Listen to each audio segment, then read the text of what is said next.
ഇപ്പം എനിക്ക് കിട്ടുന്ന കൂലി എന്ന് പറഞ്ഞാൽ എന്താ? എനിക്ക് കിട്ടാത്ത ഒരു പൈസയുടെ അല്ലേ, എനിക്ക് കിട്ടിയ കൂലിയിൽ എനിക്ക് അർഹതപ്പെട്ടതിൻ്റെ നിഷേധമുണ്ട്. ഓക്കെ, മാർക്സിൻ്റെ ഭാഷയിൽ പറഞ്ഞാൽ എനിക്ക് അർഹതപ്പെട്ട ഒന്നിൻ്റെ നിഷേധമാണ് എൻ്റെ കൂലി എന്ന് പറയുന്നത് അല്ലേ. എനിക്ക് കിട്ടുന്നത്, എനിക്ക് കിട്ടാൻ അർഹതയുള്ളൊരു സാധനം നിഷേധിച്ചുകൊണ്ട് കിട്ടുന്നൊരു സംഗതിയാണ്. അപ്പോൾ കൂലി എന്നുള്ള പണത്തിൻ്റെ രൂപത്തിലൊരു ചൂഷണമോ അല്ലെങ്കിൽ അത് അതിൻ്റെ പ്രോസസ്സിനെ മാച്ചു കളയുന്നൊരു സ്വഭാവം അതിലുണ്ട്. എങ്ങനെയാണ് ഉണ്ടായതെന്നുള്ള പ്രോസസ്സിനെ അത് മാച്ചു കളയും. വില എന്ന് പറഞ്ഞാൽ എന്താ? വില എന്ന് പറഞ്ഞാൽ ആരുടെയോ ലാഭമാണ് ഈ വില എന്ന് പറയുന്നത് അല്ലേ. ആരോ ഒരാളുടെ ലാഭമാണ് ഈ വസ്തുവിൻ്റെ വില എന്ന് പറയുന്ന സംഗതി. ലാഭം എന്ന് പറഞ്ഞാൽ എന്താണ്? ആരുടെയോ നഷ്ടമാണ് ലാഭം എന്ന് പറയുന്നത്. ഏതോ ഒരു മനുഷ്യൻ്റെ നഷ്ടമാണ് നിങ്ങൾ ലാഭം എന്ന് വിളിക്കുന്നത്. മൂലധനം എന്ന് പറഞ്ഞാൽ എന്താ?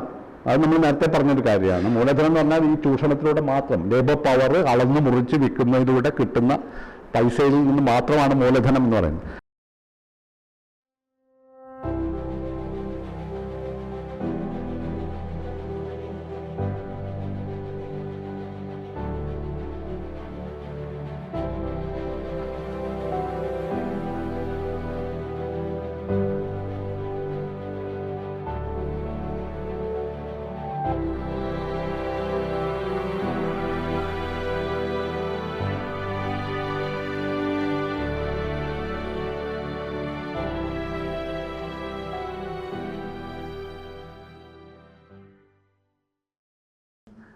ഇതിൽ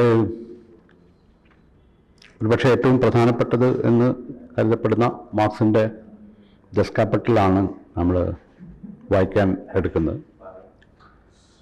അതിലെ ആദ്യത്തെ അധ്യായം കമോഡിറ്റീസിനെ കുറിച്ചുള്ള ആദ്യത്തെ അധ്യായമാണ്. അതിൻ്റെ ഒരു ഭാഗം മാത്രമാണ് നമ്മൾ വായിക്കാൻ വേണ്ടി എടുത്തിട്ടുള്ളത്. അതിൻ്റെ ആദ്യത്തെ ഭാഗം ഒഴിവാക്കാനുള്ള ഒരു കാരണം എന്ന് വെച്ചാൽ നമ്മൾ ഇപ്പോൾ കഴിഞ്ഞ സെഷനിൽ ചർച്ച ചെയ്ത കാര്യങ്ങൾ, വേജ്, ലേബർ ആൻഡ് ക്യാപിറ്റൽ എന്ന് പറയുന്നതിൽ ഏതാണ്ട് മാർക്സ് ഡിസ്കസ് ചെയ്യുന്ന ഒരു കാര്യം ഈ കമോഡിറ്റീസിൻ്റെ കാര്യമാണ്. നമ്മളെ എക്സ്ചേഞ്ച്, യൂസ് തുടങ്ങിയ കാര്യങ്ങളൊക്കെയാണ്. അപ്പോൾ അതിൻ്റെ രണ്ടാം ഭാഗത്താണ് പുതിയ ഒരു കാര്യം മാർക്സ് അവതരിപ്പിക്കുന്നതായിട്ട് കാണുന്നത്. അതാണ് ഈ ഫെറ്റിഷിസത്തെക്കുറിച്ചുള്ള ഡിസ്കഷൻ. അതുകൊണ്ടാണ് നമ്മളിത് ചർച്ച ചെയ്യുന്നത്.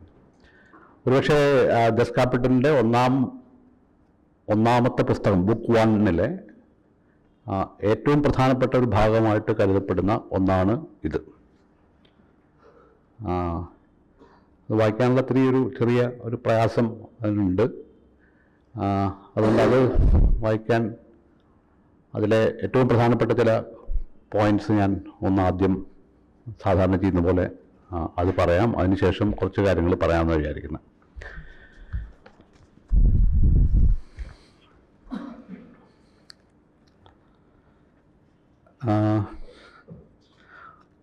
ഒരു ആറ് പോയിന്റ്സാണ് ആദ്യം, 6 8 പോയിന്റ്സ്, 8 കാര്യങ്ങളാണ് ഞാനത് ആമുഖമായിട്ട് എന്ന് പറഞ്ഞാൽ ഇതിലെ ഏതാണ്ട് ഈ ഫെറ്റിഷിസം എന്ന് പറയുന്ന പ്രോബ്ലത്തെക്കുറിച്ചുള്ള വിശകലനത്തിൻ്റെ ഏറ്റവും പ്രധാനപ്പെട്ട ചില ആസ്പെക്ട്സ് ആണ്, ചില തലങ്ങളാണ് ഈ ഞാൻ പറയാൻ ഉദ്ദേശിക്കുന്നത്. ഒന്ന്, അത് തുടങ്ങുന്നത് തന്നെ, A commodity appears at first sight a very simple thing and easily understood. Its analysis shows that it is in reality a very queer thing, abounding in metaphysical subtleties and theological niceties. So far as it is a value in use, there is nothing mysterious about it. ഇതാണ് അതിൻ്റെ ആദ്യത്തെ ഒരു ഭാഗം. ആ പാരഗ്രാഫിൽ തന്നെ കുറച്ച് കഴിഞ്ഞ് ഇങ്ങനെ എഴുതുന്നുണ്ട്.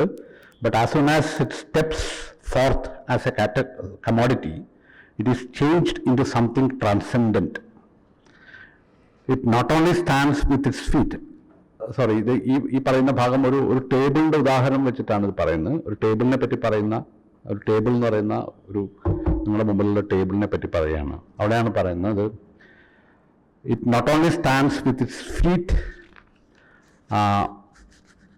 on the ground, but in relation to other commodities, it stands on its head and evolves out of its wooden brain grotesque ideas, far more wonderful than table turning ever was. എന്നാണ് ആ paragraph അങ്ങനെയാണ് end ചെയ്യുന്നത്. 47-ാമത്തെ പേജിലാണ് ഉള്ളത്.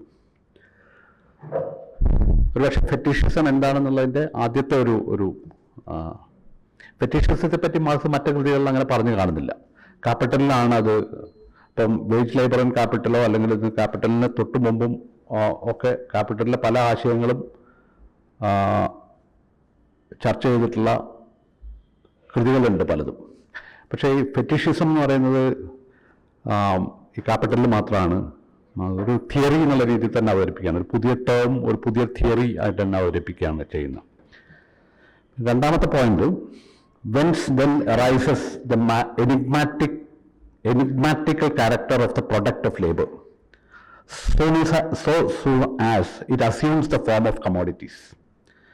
Clearly from this form itself, the equality of all sorts of human labor is expressed objectively by their products all being equally values. The measure of the expenditure of labor power by the duration of that expenditure takes the form of the quality of value of the products of labor.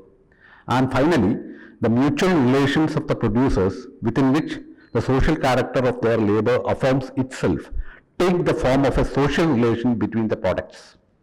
ഇത് വളരെ പ്രസിദ്ധമായിട്ടുള്ള മാർക്സിൻ്റെ അതിൻ്റെ ഇത് page 47-ലാണ്. Page 48 വീണ്ടും ഒരു കാര്യം പറയുന്നുണ്ട്.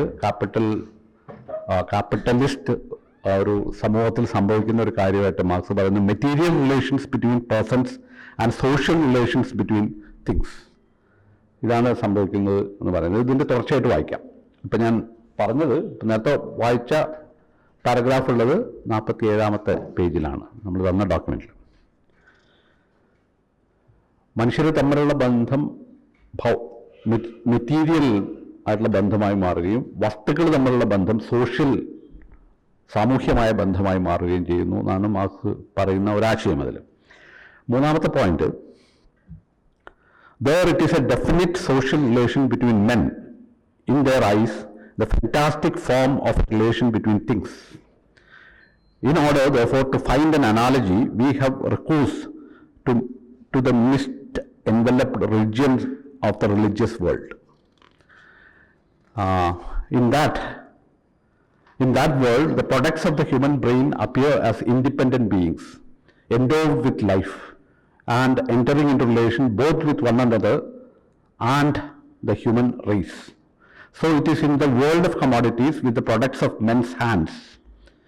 This I call the fetishism, which attaches itself to the products of labor so soon as they are produced as commodities, and which is therefore inseparable from the production of commodities. ഒരു പുതിയൊരു term introduce ചെയ്യുന്ന രീതിയിൽ തന്നെയാണ് marks പറയുന്നത്, I call this as fetishism എന്ന് പറഞ്ഞിട്ട്. This fetishism has its origins, as the foregoing analysis has already shown, in the peculiar social character of the labor that produces them. Page 48-ലാണ് ഞാനിപ്പോൾ വായിച്ചത്. നാലാമത്തെ point, the equalization of the most different kinds of labor can be the result only of an abstraction from their inequalities, or of reducing them to their common denominator, that is expenditure of human labor power or human labor in the abstract. The twofold social character of the labor of the individual appears to him when reflected in his brain only under those forms which are impressed upon that labor in everyday practice by the exchange of products. ഇത് 48-ാമത്തെ page തന്നെയാണ്.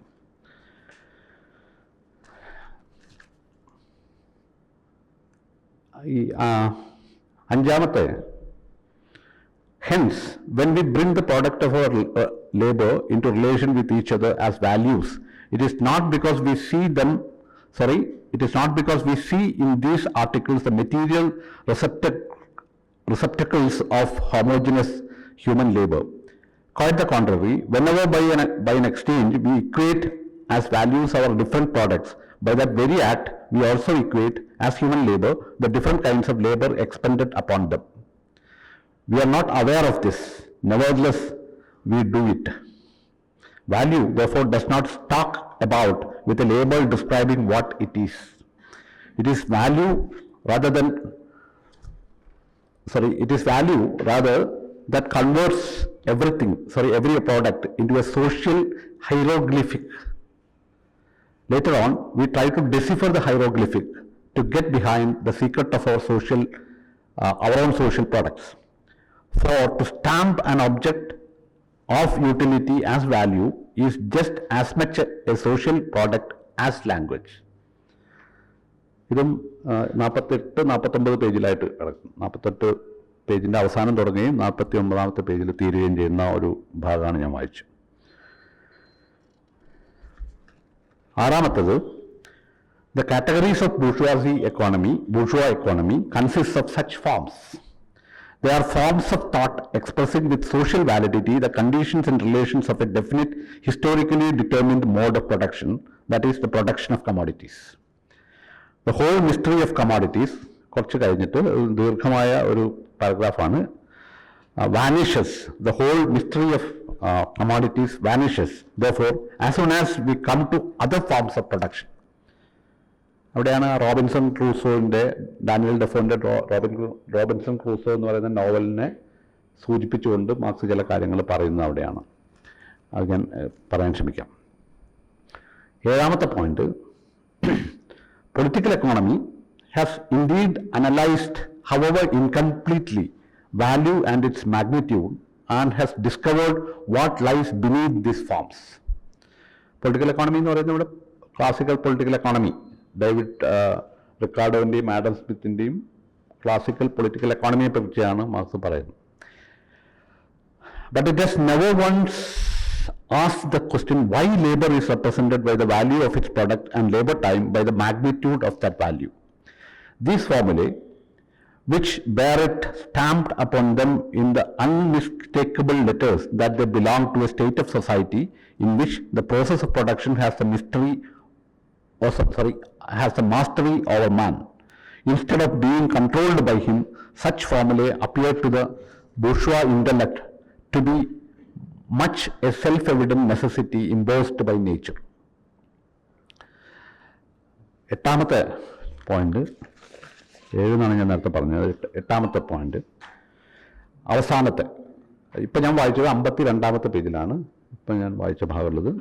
ഇനി അതിൻ്റെ ഏറ്റവും last അവസാനത്തെ പേജിൽ marks ഇത് അവസാനിപ്പിക്കുന്നതിന് മുമ്പ് പറയുന്നൊരു കാര്യമാണ്, could commodities themselves speak, they would say our use value, അതായത് കമോഡിറ്റീസിന് ഭാഷ കിട്ടുകയാണെങ്കിൽ അവരെന്തായിരിക്കും പറയുക എന്നുള്ളതാണ്. could commodities themselves speak, they would say, coat എന്ന് പറഞ്ഞാൽ അവർ പറയുന്നതായിട്ട് കാണിക്കുകയാണ്. Our use value may be a thing that interests men. It is not part of us as objects. What, however, does belong to us as objects is our value. Our natural intercourse as commodities proves it. In the eyes of each other, we are nothing but exchange values. Now listen to Marx പറയുന്നതാണ്. Now listen how these commodities speak through the mouth of the economist. ഈ കമോഡിറ്റീസിൻ്റെ ഈ dialogue ഒരു political economist പറയുക കഴിഞ്ഞിരിക്കും എന്നുള്ളതാണ്. അവരുടെ വായിലൂടെ അത് പുറത്തു വരികയാണെങ്കിൽ ഇങ്ങനെ ഇരിക്കും എന്ന് പറഞ്ഞിട്ട് 2-3 കോട്ട് പറയുകയാണ്. അത് ആഡം സ്മിത്തിൻ്റെ കോട്ടാണ്. ഒന്ന്, വാല്യൂ ബ്രാക്കറ്റിൽ എക്സ്ചേഞ്ച് വാല്യൂ, ഒന്ന് അത് മാർക്സ് എഴുതി ചേർത്തായിരിക്കണം. Value is the property of things, riches use value നമ്മുടെ എഴുതി ചേർക്കുന്നുണ്ട്, riches of man. Value in this sense necessarily implies exchange, riches do not. Riches എന്ന് പറയുന്നത് യൂസ് വാല്യൂ എന്നുള്ള അർത്ഥത്തിലാണ് റിച്ചസ് ഉപയോഗിക്കുന്നത്. വീണ്ടും ഒരു 2 കോട്ട് കൂടി പറയുന്നുണ്ട്. Riches, that is use value, are the attributes of men Value is the attribute of commodities. Riches are the attribute of men. Values are the attribute of commodities. A man of community is rich. A man or a community is rich. A pearl or a diamond is valuable. A pearl or a diamond is valuable as a pearl or a diamond is valuable. എന്നാണ് marks അവസാനിപ്പിക്കുന്നതാണ്. എന്നാൽ അടുത്ത സെന്റൻസിൽ ഇങ്ങനൊരു തമാശ രൂപത്തിലൊരു കാര്യം കൂടി ചേർക്കുന്നത്, so far no chemist has ever discovered the exchange value of either in a pearl or a diamond എന്ന് പറഞ്ഞിട്ടാണ് ഇത് അവസാനിപ്പിക്കുന്നത്. ഇത് പെട്ടെന്ന് കേൾക്കുമ്പോൾ ഇതിലൊക്കെ എളുപ്പത്തിൽ മനസ്സിലാക്കാൻ കഴിയാത്ത കുറച്ച് ദുഷ്കരമായ എന്ന് പറഞ്ഞാൽ നമുക്ക് ഒരു കുറച്ച് ബാക്ക്ഗ്രൗണ്ട് റീഡിംഗ് ഉണ്ടെങ്കിൽ മാത്രം 2-3 കാര്യങ്ങൾ അതിൻ്റെ പശ്ചാത്തല വായന ആവശ്യപ്പെടുന്ന ഒരു കാര്യമാണിത്. ഒന്ന് പൊളിറ്റിക്കൽ എക്കോണമിയുടെ തിയറി ഓഫ് വാല്യൂ എന്താണെന്നുള്ളത്, പിന്നെ മാർക്സ് തന്നെ മുമ്പ് ഈ ലേബർ ആൻഡ് ക്യാപിറ്റൽ എന്നുള്ളതിൽ പറഞ്ഞിട്ടുള്ള ചില കാര്യങ്ങൾ, എക്സ്ചേഞ്ച് വാല്യൂ എന്താണ്, യൂസ് വാല്യൂ എന്താണെന്നുള്ളതിനെ പറ്റിയൊക്കെയുള്ള labour power, selling the labour power എന്ന് പറഞ്ഞാൽ എന്താണ്, കമോഡിഫിക്കേഷൻ ഓഫ് ലേബർ പവർ എന്ന് പറഞ്ഞാൽ എന്താണ്, അങ്ങനെ കുറച്ച് കാര്യങ്ങൾ ഓൾറെഡി നമ്മളൊരു പശ്ചാത്തല വായന ഉണ്ടെങ്കിൽ മാത്രമാണ് ചിലപ്പോൾ ഇതിലേക്ക് എളുപ്പത്തിൽ എൻ്റർ ചെയ്യാൻ പറ്റുക. പക്ഷെ നമ്മൾ ഏതാണ്ട് ആ കാര്യങ്ങൾ മുഴുവൻ ഡിസ്കസ് ചെയ്ത് കഴിഞ്ഞിട്ടുള്ളതാണ്. ഞാനിത് എന്താണ് ഈ പറഞ്ഞ കാര്യങ്ങൾ എന്നുള്ളതിനെ പറ്റി കുറച്ച് കാര്യങ്ങൾ സൂചിപ്പിക്കാം. ഒന്ന്, നമ്മൾ ആദ്യത്തെ മാർക്സ് മൂലധനം എന്ന് പറയുന്ന കൃതി തുടങ്ങുന്നത് തന്നെ കമോഡിറ്റിയെ പറ്റി പറഞ്ഞുകൊണ്ടാണ് എന്നുള്ളത് നമുക്ക് അറിയാം എല്ലാവർക്കും. എന്താണ് കമോഡിറ്റി എന്നുള്ളതാണ് മാർക്സിൻ്റെ പ്രധാനപ്പെട്ട ഒരു വിഷയം. കാരണം മാർക്സ് അതിൽ പറയുന്നുണ്ട്, ഇപ്പം നമ്മൾ സർക്കുലേറ്റ് ചെയ്തതല്ല അതിന് മുകളിൽ പറയുന്നൊരു കാര്യം, കമോഡിറ്റി ഇപ്പം ഒരു ക്യാപിറ്റലിസത്തിനെ നമ്മളൊരു ജീവിയായിട്ട് സങ്കല്പിക്കുകയാണെങ്കിൽ, ഒരു ജൈവ വ്യവസ്ഥയായിട്ട് സങ്കല്പിക്കുകയാണെങ്കിൽ അതിൻ്റെ സെല്ലാണ് കമോഡിറ്റി എന്നാണ് മാർക്സ് ഉപയോഗിക്കുന്ന ഒരു അനാലജി, ഒരു ബയോളജിയുടെ അനാലജി ഉപയോഗിക്കുകയാണെങ്കിൽ സെല്ലാണ്, ഒരു കോശമാണ്. ക്യാപിറ്റലിസം ഒരു ജീവിയാണെങ്കിൽ അതിൻ്റെ കോശമാണ്. കോശം എന്ന് പറഞ്ഞാൽ നമുക്കറിയാം, സെൽ എന്ന് പറയുന്നത് ഒരു സിസ്റ്റത്തിൻ്റെ സ്ട്രക്ചറൽ അല്ലെങ്കിൽ ഫങ്ഷണൽ ആയിട്ടുള്ള ഒരു യൂണിറ്റാണ് അല്ലേ, ഏറ്റവും പ്രധാനപ്പെട്ട ഒരു യൂണിറ്റാണ്. അതിലേക്ക് നോക്കിക്കഴിഞ്ഞാൽ ആ സിസ്റ്റം മുഴുവൻ നിങ്ങൾക്ക് മനസ്സിലാവാൻ പറ്റും എന്നുള്ളതാണ് ആ മെറ്റഫറിൻ്റെ അപ്പോൾ ക്യാപിറ്റലിസ്റ്റ് ഇങ്ങനെ ഒരു ജീവിയായിട്ട് കാണുകയാണെങ്കിൽ അതിനെ ഒരു കോശമായിട്ട് എടുക്കുകയാണെങ്കിൽ ആ കോശത്തിലേക്ക് നോക്കിക്കഴിഞ്ഞാൽ ആ വ്യവസ്ഥയുടെ മുഴുവൻ ബലതന്ത്രങ്ങളും നമുക്ക് കാണാൻ കഴിയും എന്നുള്ളതാണ് മാർക്സിൻ്റെ. ഈ സിസ്റ്റം എങ്ങനെയാണ് പ്രവർത്തിക്കുന്നത്, അതിൻ്റെ ഒരു പ്രവർത്തന തത്വം എന്താണ്, അതിൻ്റെ ഫങ്ഷണലായിട്ടുള്ള അതിൻ്റെ സ്ട്രക്ചറലായിട്ടുള്ള ഒരു ഫീച്ചേഴ്സ് എന്താണെന്നുള്ളത്, അതിൻ്റെ ഡൈനമിക്സ് എന്താണെന്നുള്ളത് മനസ്സിലാക്കാൻ നിങ്ങൾ ഈ കമോഡിറ്റി എടുത്താൽ മതി. ഒരു കമോഡിറ്റി എടുത്തിട്ട് വിശകലനം ചെയ്യുക. അപ്പോൾ കമോഡിറ്റിയിൽ നിന്ന് തുടങ്ങുക എന്നുള്ളതാണ് മാർക്സ് ചെയ്യുന്നൊരു കാര്യം. സ്വാഭാവികമായിട്ടും എന്താണ് കമോഡിറ്റി എന്നുള്ള ചോദ്യം മാർക്സ് നമ്മളിപ്പോൾ വായിച്ചതിൽ തുടക്കത്തിൽ തന്നെ ഒറ്റനോട്ടത്തിൽ ഇത് വളരെ സിമ്പിളായിട്ടുള്ള കാര്യമാണ്. കമോഡിറ്റി എന്ന് പറഞ്ഞാൽ എന്താണെന്ന് നമുക്കൊക്കെ അറിയാം. കമോഡിറ്റി എന്ന് പറഞ്ഞാൽ വിൽക്കാനും വാങ്ങാനും കഴിയുന്നൊരു വസ്തുവാണ് കമോഡിറ്റി, ഏറ്റവും സിമ്പിളായിട്ട് പറഞ്ഞാൽ അല്ലേ. വിൽക്കാൻ പറ്റും, വാങ്ങാൻ പറ്റും, അങ്ങനെ ഒന്നിനെയാണ് കമോഡിറ്റി എന്ന് നമ്മൾ വിളിക്കുന്നത്. ആ അർത്ഥത്തിൽ നോക്കിയാൽ വളരെ ലളിതമായ ഒരു കാര്യമാണത്. പക്ഷെ നമ്മൾ ഒന്നുകൂടി അതിലേക്ക് സൂക്ഷിച്ച് നോക്കിക്കഴിഞ്ഞാൽ അതത്ര ലളിതമല്ല എന്നതാണ് മാർക്സിൻ്റെ. അത്ര ലളിതമായിട്ടുള്ള ഒന്നല്ല, വളരെ സങ്കീർണമായിട്ടുള്ളൊരു പ്രതിഭാസമാണ് ഈ കമോഡിറ്റി എന്ന് പറയുന്നത്. അപ്പോൾ അതിൽ മാർക്സിൻ്റെ ഒരു കാരണം വെച്ചാൽ കമോഡിറ്റി മുമ്പും ഉണ്ട്. ഇപ്പോൾ ക്യാപിറ്റലിസം ഉണ്ടാകുന്നതിന് മുമ്പും വേണമെങ്കിൽ കമോഡിറ്റി ഉണ്ട്. വിൽക്കുകയും വാങ്ങുകയും ചെയ്യുന്നത് ഒരു അല്ലേ ബൂർഷ്വാ സമ്പദ് വ്യവസ്ഥ എന്നൊക്കെ പറയുന്ന ക്യാപിറ്റലിസം എന്ന് നമ്മൾ വിളിക്കുന്ന ആ ഒരു വ്യവസ്ഥയ്ക്ക് മുമ്പും വിൽപ്പനയും വാങ്ങലും വിൽക്കലും ഒക്കെ ഉണ്ട്. കൈമാറ്റമുണ്ട്, വിനിമയമുണ്ട്. അപ്പോൾ അർത്ഥത്തിൽ കമോഡിറ്റി വിൽക്കുകയും വാങ്ങുകയും ചെയ്യുന്ന വസ്തുവിനെയാണ് നിങ്ങൾ കമോഡിറ്റി എന്ന് വിളിക്കുന്നതെങ്കിൽ അത് മുമ്പുള്ളതാണ്. പക്ഷേ ക്യാപിറ്റലിസത്തിൽ സംഭവിച്ച മാർക്സിൻ്റെ ഒരു വാദം അനുസരിച്ച് ഈ കമോഡിറ്റിഫിക്കേഷൻ എന്ന് പറയുന്നത്, കമോഡിറ്റി എന്ന് പറയുന്നതിനെ വളരെ സാർവത്രികമായിട്ടൊന്നായിട്ട് മാറുകയാണ് ചെയ്തിട്ടുള്ളത്. ഒരു സാമാന്യമായ ഒന്നായിട്ടത് മാറുകയാണ്. അല്ലെങ്കിൽ ചരക്കുവൽക്കരണം എന്ന് പറയുന്നത്, കമോഡിഫിക്കേഷൻ എന്ന് പറയുന്നത് വളരെ സാമാന്യവും സാർവത്രികവുമായി മാറുന്ന ഒരു വ്യവസ്ഥയാണ് ക്യാപിറ്റലിസം എന്ന് വിളിക്കുന്നത്.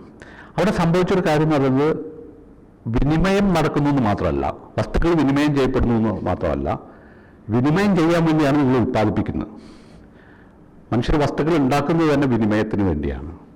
അപ്പോൾ വിനിമയം എന്നുള്ളത് മാത്രമല്ല, നിങ്ങൾ ഒരു സാധനം ഒരു സാധനം നിങ്ങൾ നിർമ്മിക്കുന്നത് തന്നെ, ഈ മേക്കിംഗ് എന്ന് പറയുന്ന, നമ്മൾ മുമ്പ് മനുഷ്യരുടെ ജീവിവർഗ സ്വഭാവം എന്ന് പറയുന്ന അതിന് സംഭവിക്കുന്ന ഒരു പ്രത്യേകമായ ഒരു വിപര്യമാണ് ഈ ഒരു കമോഡിഫിക്കേഷൻ എന്ന് പറയുന്നത്. നിങ്ങൾ ഉൽപ്പാദിപ്പിക്കുന്നത് തന്നെ, ഉണ്ടാക്കുന്നത് തന്നെ വിൽക്കാൻ വേണ്ടിയാണ്, വിനിമയം ചെയ്യാൻ വേണ്ടിയാണ്.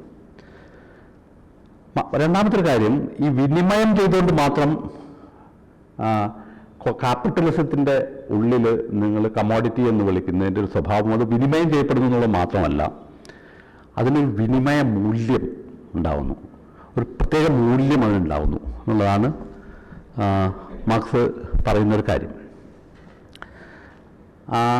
എന്താണ് വിനിമയ മൂല്യം? ഏറ്റവും ചുരുക്കി പറഞ്ഞാൽ വിനിമയം ചെയ്യപ്പെടാനുള്ള ഒരു വസ്തുവിൻ്റെ ശേഷിയാണ് വിനിമയ മൂല്യം എന്ന് പറയുന്നത്, എക്സ്ചേഞ്ച് വാല്യൂ എന്ന് പറയുന്നത്. നേരെ മറിച്ച് യൂസ് വാല്യൂ എന്ന് നമ്മൾ വിളിക്കുന്നത് നിങ്ങൾ ഏതെങ്കിലും പ്രത്യേക ഒരു ആവശ്യം നിറവേറ്റാനുള്ള ഒരു വസ്തുവിൻ്റെ കഴിവാണ്. ഇപ്പം മേശൻ്റെ ഒരു പ്രത്യേക ആവശ്യം നിറവേറ്റാൻ ഉള്ള ഒരു കഴിവ് അതിനുണ്ട്. ഇതിനാണ് അതിൻ്റെ യൂസ് വാല്യൂ എന്ന് പറയുന്നത്. നമുക്ക് എക്സ്ചേഞ്ച് വാല്യൂ എന്ന് പറഞ്ഞാൽ ഈ വിനിമയം ചെയ്യപ്പെടാനുള്ള കഴിവാണ്. ഒരു വസ്തുവിന് വിനിമയം ചെയ്യപ്പെടാനുള്ള അതിൻ്റെ ശേഷിയാണ് നമ്മൾ എക്സ്ചേഞ്ച് വാല്യൂ എന്ന് വിളിക്കുന്നത്. അപ്പോൾ ക്യാപിറ്റലിസത്തിൽ പ്രത്യേകിച്ച് ഈ കമോഡിഫിക്കേഷൻ വളരെ ജനറലായിട്ടുള്ള ഒന്നായും യൂണിവേഴ്സലായിട്ടുള്ള ഒന്നായും മാറുകയും വസ്തുക്കളിൽ ഉൽപ്പാദിപ്പിക്കുന്നത് തന്നെ വിനിമയത്തിന് വേണ്ടിയാണ് എന്ന രീതിയിൽ ഇത് സാർവത്രികമാവുകയും ഒക്കെ ചെയ്യുന്ന ഒരു കാലഘട്ടത്തിൽ അല്ലെങ്കിൽ ഒരു വ്യവസ്ഥയ്ക്കുള്ളിൽ വിനിമയം ഉണ്ടായതുകൊണ്ട് മാത്രം വിനിമയ മൂല്യം ഉണ്ടാവില്ല. ഇതാണ് മാർക്സ് പറയുന്ന ഒരു കാര്യം. ഇതിൽ ഏറ്റവും പ്രധാനപ്പെട്ട ഒരു കാര്യമാണ്, ഒരു വസ്തു വിനിമയം ചെയ്യപ്പെടുന്നു എന്നുള്ളത് കൊണ്ട് മാത്രം ഉണ്ടാവുന്ന ഒന്നല്ല വിനിമയ മൂല്യം. അപ്പോൾ എന്താണ് വിനിമയ മൂല്യം, അല്ലെങ്കിൽ എന്താണ് ഈ കൈമാറ്റ മൂല്യം എന്ന് പറയുന്നത്, എന്താണ് എക്സ്ചേഞ്ച് വാല്യൂ എന്ന് പറയുന്നത്? ഇതാണ് മാർക്സ് ഇതിൽ പ്രധാനമായും ഡിസ്കസ് ചെയ്യുന്ന ഒരു കാര്യം. എന്താ ഇത് പറയാൻ കാരണം, ഇപ്പോൾ ഉദാഹരണത്തിന് ഇപ്പോൾ ഒരു ബാർട്ടർ സിസ്റ്റം നമ്മൾ എടുക്കുക. ഞാനൊരു വസ്തു ഉണ്ടാക്കി നിങ്ങൾക്ക് തരുന്നു, നിങ്ങൾ വേറൊരു വസ്തു ഉണ്ടാക്കി എനിക്ക് തരുന്നു. ഇവിടെ വിനിമയം നടന്നു കഴിഞ്ഞു. ഞാനൊരു വസ്തു വേറൊരാൾക്ക് വിനിമയം ചെയ്തു, വേറൊരാളൊരു വസ്തു ഉണ്ടാക്കിയിട്ട് എനിക്ക് വിനിമയം ചെയ്തു. പക്ഷേ ആ വസ്തുവിന് വിനിമയ മൂല്യമുണ്ട് എന്ന് പറയാൻ പറ്റില്ല മാർക്സിൻ്റെ കണക്കനുസരിച്ച്. വിനിമയ മൂല്യം എന്ന് പറയുന്നത് അപ്പോൾ വിനിമയം ഉള്ളത് കൊണ്ട് മാത്രം ഉണ്ടാവുന്ന ഒന്നല്ല, വിനിമയം ഇല്ലെങ്കിൽ അത് ഉണ്ടാവില്ല. അപ്പോൾ വിനിമയം എന്ന് പറയുന്നത്, എക്സ്ചേഞ്ച് എന്ന് പറയുന്നത് അതിൻ്റെ നെസസറി കണ്ടീഷനാണ്, പക്ഷേ ആഡിക്വേറ്റ് കണ്ടീഷൻ അല്ല. നെസസറി കണ്ടീഷനും ആഡിക്വേറ്റ് കണ്ടീഷനും നമ്മൾ വ്യത്യാസം തന്നെ. നെസസറി കണ്ടീഷൻ എന്ന് പറഞ്ഞാൽ അതില്ലെങ്കിൽ ഇതില്ല, എ ഇല്ലെങ്കിൽ ബി ഇല്ല. അപ്പോൾ എ അതിൻ്റെ നെസസറി കണ്ടീഷനാണ്. എ ഉണ്ടായത് കൊണ്ട് മാത്രം ബി ഉണ്ടാവില്ല, അതുകൊണ്ട് എ അതിൻ്റെ ആഡിക്വേറ്റ് കണ്ടീഷനല്ല. ഇതാണ് സാധാരണ ഇത് തമ്മിലുള്ള വ്യത്യാസം. പര്യാപ്തമല്ല, അനിവാര്യമാണ്. എക്സ്ചേഞ്ച് ഉണ്ടെങ്കിൽ മാത്രമേ എക്സ്ചേഞ്ച് വാല്യൂ ഉള്ളൂ, പക്ഷേ എക്സ്ചേഞ്ച് ഉള്ളതുകൊണ്ട് മാത്രം എക്സ്ചേഞ്ച് വാല്യൂ ഉണ്ടാവില്ല. ഇതാണ് മാർക്സ് പറയുന്ന ഒരു കാര്യം. നേരത്തെ പറഞ്ഞ ഉദാഹരണം എടുക്കുകയാണെങ്കിൽ വസ്തുക്കൾ തമ്മിൽ കൈമാറുമ്പോൾ അവിടെ വിനിമയം നടന്നിട്ടുണ്ട്, പക്ഷേ അതുകൊണ്ട് മാത്രം വസ്തുവിന് വിനിമയ മൂല്യം ഉണ്ടാവുന്നില്ല എന്നുള്ളതാണ് ഒരു കാര്യം. പിന്നെ വിനിമയ മൂല്യം എങ്ങനെ ഉണ്ടാവുന്നത് എന്നതാണ് പിന്നെ ഒരു ചോദ്യം. അത് ഇപ്പോൾ ഒരു ബാർട്ടർ സിസ്റ്റം അനുസരിച്ചാണെങ്കിൽ വസ്തുക്കൾ കൈമാറുന്ന ഒരു സിസ്റ്റത്തിനുള്ളിൽ, ഒരു വ്യവസ്ഥയ്ക്കുള്ളിൽ രണ്ട് വസ്തുക്കൾ കൈമാറുക എന്ന് പറഞ്ഞാൽ ഉപയോഗമൂല്യമുള്ള രണ്ട് വസ്തുക്കൾ നിങ്ങൾ കൈമാറുക ചെയ്തത് അല്ലേ? ഉപയുക്തതയുള്ള രണ്ട് വസ്തുക്കളാണ് കൈമാറിയത്. ഞാൻ നെല്ലുണ്ടാക്കി വേറൊരാൾക്ക് കൊടുക്കുന്നു, വേറൊരാൾ പച്ചക്കറി ഉണ്ടാക്കി എനിക്ക് തരുന്നു. രണ്ട് വസ്തുവിൻ്റെയും ഉപയുക്തതയുടെ അടിസ്ഥാനത്തിൽ നിങ്ങൾ ഉപയുക്തത എന്ന് പറഞ്ഞാൽ ഈ ഉപയോഗമൂല്യം, യൂസ് വാല്യൂൻ്റെ അടിസ്ഥാനത്തിലാണ് ഈ കൈമാറ്റം നടന്നത്. അവിടെ വിനിമയ മൂല്യത്തിൻ്റെ ഒരു പ്രശ്നം വരുന്നില്ല. ഓക്കെ, വിനിമയ മൂല്യത്തിൻ്റെ പ്രശ്നം വരുന്നില്ല.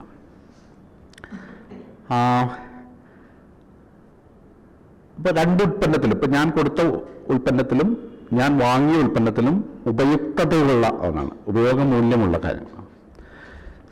ഈ ക്യാപിറ്റലിസത്തിൽ സംഭവിക്കുന്ന കാര്യം ഈ ഉപയുക്തതയിൽ കവിഞ്ഞ ഒരു ഗുണം വസ്തുവിന് ഉണ്ടായി വരികയാണ്. ഓക്കെ, യൂസ് അല്ലെങ്കിൽ യൂട്ടിലിറ്റി അല്ലെങ്കിൽ യൂസ് വാല്യൂ, ഇതിൽ കവിഞ്ഞൊരു വാല്യൂ അതിനുണ്ടാവാണ്. അതെങ്ങനെയാണ് ഉണ്ടാവുന്നതെന്നാണ് മാർക്സിൻ്റെ ഒരു ചോദ്യം.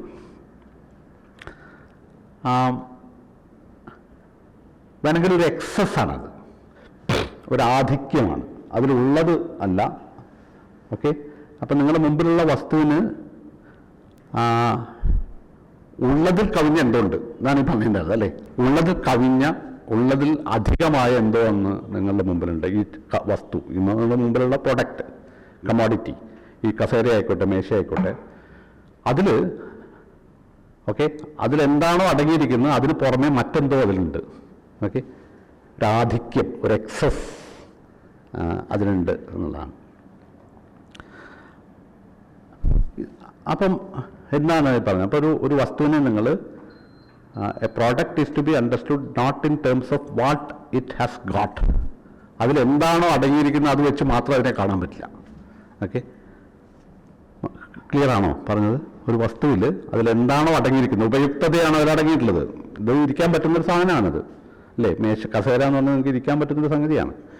ആ ഉപയുക്തതയിൽ കവിഞ്ഞ എന്തോ ഒന്ന് അതിൽ വന്നു ചേരുകയാണ്. എന്ന് പറഞ്ഞാൽ ആ വസ്തുവിന് എന്താണോ ഉള്ളത് അതിൽ കവിഞ്ഞെന്തോ ഉണ്ടാവുകയാണ്, അതിലില്ലാത്തൊന്നും അതിലുണ്ടാവുകയാണ്. അതാണ് അതിൻ്റെ കോൺട്രഡിക്ഷൻ. അതിലില്ലാത്തൊന്നും അതിലുണ്ടാവുകയാണ്. ഓക്കെ, ഇപ്പോൾ something is to be a thing is to be understood not in terms of what it is but in terms of something which goes beyond it. അതിൽ പുറത്ത് പോകുന്ന ഒന്നുകൂടി അതിലുണ്ട്, അതിലില്ലാത്ത ഒന്നുകൂടി. ഓക്കെ, അതിൻ്റെ ഉണ്മയിലൊരു ഇല്ലായ്മയുടെ തലം കൂടിയുണ്ട്, ഇല്ലാത്ത ഒന്നുകൂടി അതിൽ. ഓക്കെ, ഇതൊരു കോൺട്രഡിക്ഷനാണ് അല്ലേ. സാധാരണ എനിക്ക് പറഞ്ഞാൽ കോൺട്രഡിക്ഷനാണ്. മാർക്സ് ഉപയോഗിക്കുന്ന വാക്ക് ക്യൂർ എന്നാണ്. ക്യൂർ തിയറി നമുക്കറിയാം. ക്യൂർ എന്ന് പറഞ്ഞാൽ തന്നെ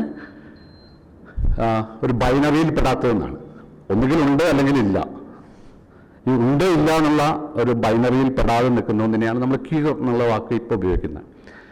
ഓക്കെ, അങ്ങനെ വിചിത്രമായൊരു സാധനമാണ് കമോഡിറ്റി എന്നതാണ്. അതായത് നിങ്ങൾക്ക് അത് ഉണ്ട് എന്നും പറയാൻ പറ്റില്ല, ഇല്ല എന്നും പറയാൻ പറ്റാത്ത എന്തോ ഒന്നും അതിൻ്റെ ഉള്ളിലുണ്ട്. വളരെ അസ്വാഭാവികമായ, വളരെ വിചിത്രമായ ഒരു സംഗതിയാണ് ഈ കമോഡിറ്റി എന്ന് പറയുന്നത്. അത് വെറും ഒരു പ്രൊഡക്റ്റ് അല്ല, അത് യൂസ് വാല്യൂ മാത്രമുള്ള ഒന്നല്ല. ഓക്കെ,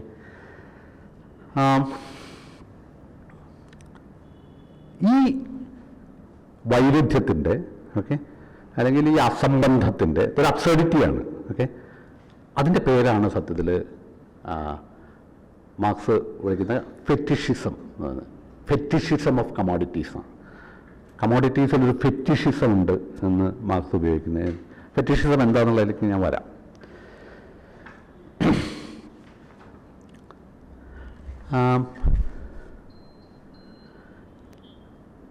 അവിടെയാണ് മാർക്സ് ഉപയോഗിച്ചിട്ടുള്ള രണ്ട് വാക്കുകൾ പ്രധാനമാണ്. ഒന്ന് മെറ്റാഫിസിക്കൽ സട്ടിലിറ്റീസ് ആൻഡ് തിയോളജിക്കൽ നൈസിറ്റീസ് എന്നുള്ള രണ്ട് പ്രയോഗങ്ങൾ. ഒരു കമോഡിറ്റിയിൽ വെറും ഒരു സിമ്പിളായിട്ടുള്ള വസ്തുവല്ല അത്, അതിൽ മെറ്റഫിസിക്കലായിട്ടുള്ള ചില സട്ടിലിറ്റീസ് അടങ്ങുന്നുണ്ട്, അതുപോലെ തന്നെ തിയോളജിക്കലായിട്ടുള്ള ചില നൈസിറ്റീസ് അടങ്ങുന്നുണ്ടെന്നാണ് ആ പ്രയോഗം. മെറ്റഫിസിക്കൽ എന്ന് പറയുന്നത് ഫിസിക്കൽ അല്ലാത്ത അർത്ഥത്തിൽ എടുത്താൽ മതി. ഇവിടെ നമ്മൾ സാധാരണ ഫിലോസഫിയിൽ പറയുന്ന അർത്ഥത്തിലല്ല. മെറ്റാഫിസിക്കൽ, അതിഭൗതികമായ, ഭൗതികമായ തലത്തിന് അപ്പുറത്തുള്ള ഒന്നും അതിലുണ്ട്. വെറും ഫിസിക്കൽ തിങ് അല്ല ഈ ടേബിള്. ഓക്കെ, അതിൽ മെറ്റാഫിസിക്കലായിട്ടുള്ള എന്തോ ഒന്ന്, അതിൽ ഒരു നിഗൂഢത അതിനുണ്ട്, ഒരു എനിഗ്മ അതിലുണ്ട് എന്നുള്ളതാണ് ഒന്ന്. വേണമെങ്കിൽ ഒരു മാജിക്കലായിട്ടുള്ളൊരു പവർ അതിനുണ്ട് എന്നൊക്കെ പറയാം. സത്യത്തിൽ ഫെറ്റിക്കു എന്നുള്ള വാക്കിൽ നിന്നാണ് ഫെറ്റിഷിസം എന്നുള്ള വാക്ക് വരുന്നത്. അതിൻ്റെ പോർച്ചുഗീസ് ഭാഷയിലുള്ള അതിൻ്റെ അർത്ഥം ഈ മാജിക്കൽ പവർ എന്നാണ്, മാന്ത്രിക സിദ്ധി എന്നാണ് അതിൻ്റെ അർത്ഥം. അതെന്നാണ് ഈ വാക്ക് വരുന്നത്.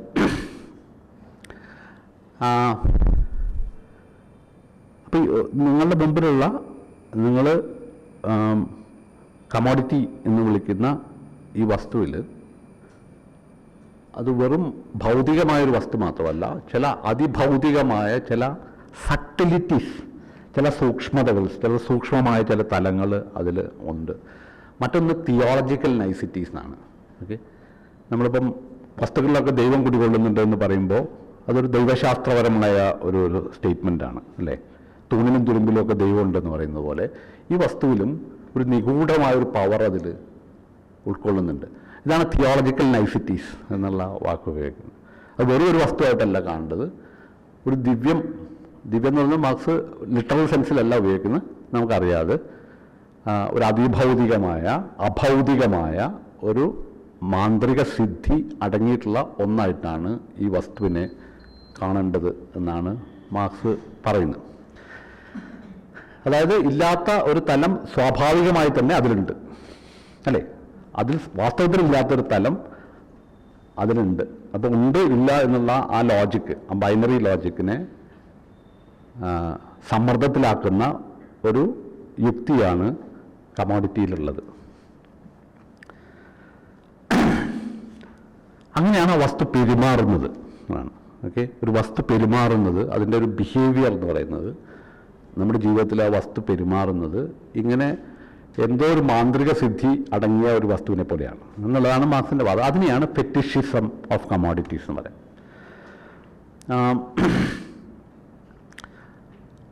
ഒരു ഉദാഹരണം മാർക്സ് തന്നെ പറയുന്നുണ്ട്. അതാണ് നമ്മൾ ആ ടേബിൾ ടേണിങ് എന്നുള്ള ഉദാഹരണം.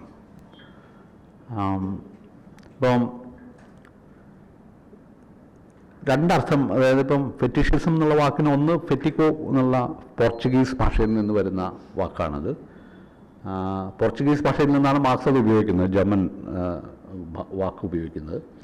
ഫെറ്റിക്കോ എന്നുള്ള വാക്കിന് മാജിക്കൽ പവർ എന്നൊക്കെയാണ് അർത്ഥം, മാന്ത്രിക സിദ്ധി എന്നൊക്കെയാണ് അതിൻ്റെ അർത്ഥം. അതിൻ്റെ ലാറ്റിൻ റൂട്ട് നോക്കിക്കഴിഞ്ഞാൽ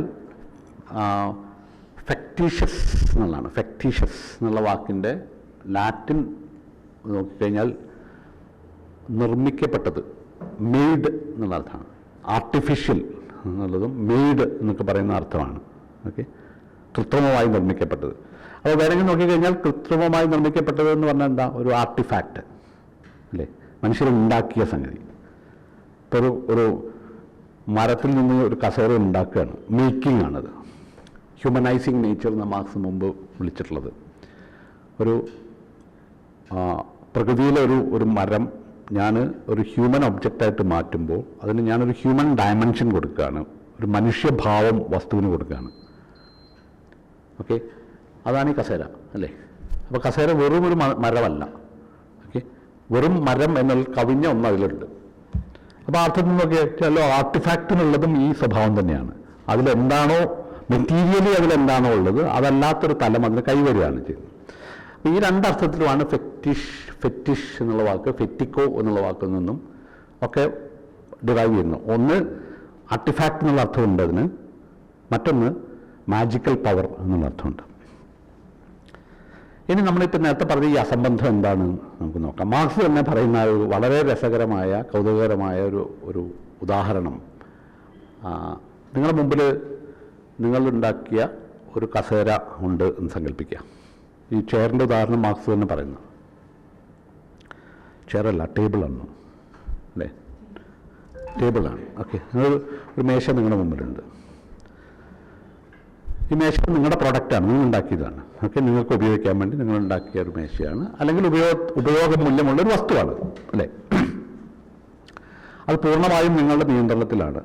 എന്ന് പറഞ്ഞാൽ നിങ്ങൾക്ക് അതിനെ മുന്നോട്ട് നീക്കാം, പിന്നിലേക്ക് നീക്കാം.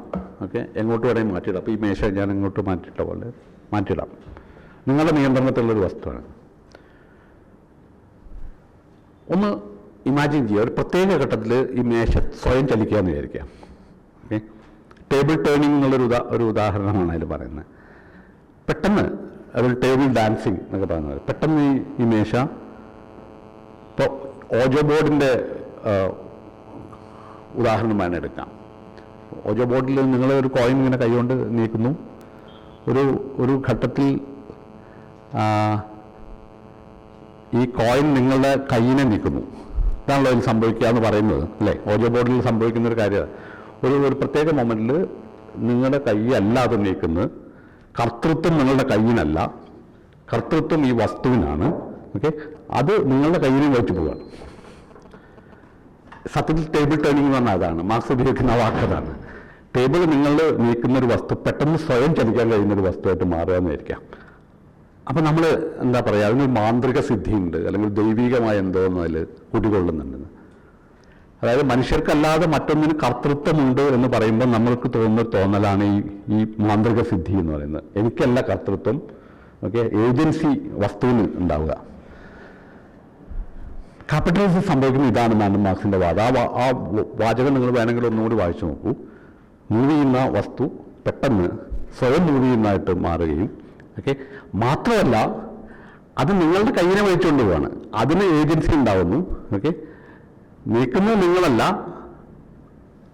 ആ കോയിനോ എന്താ വെച്ചാൽ നിങ്ങൾ അതാണ്, ടേബിളാണ്, ടേബിൾ എന്നെ നീക്കുകയാണ്.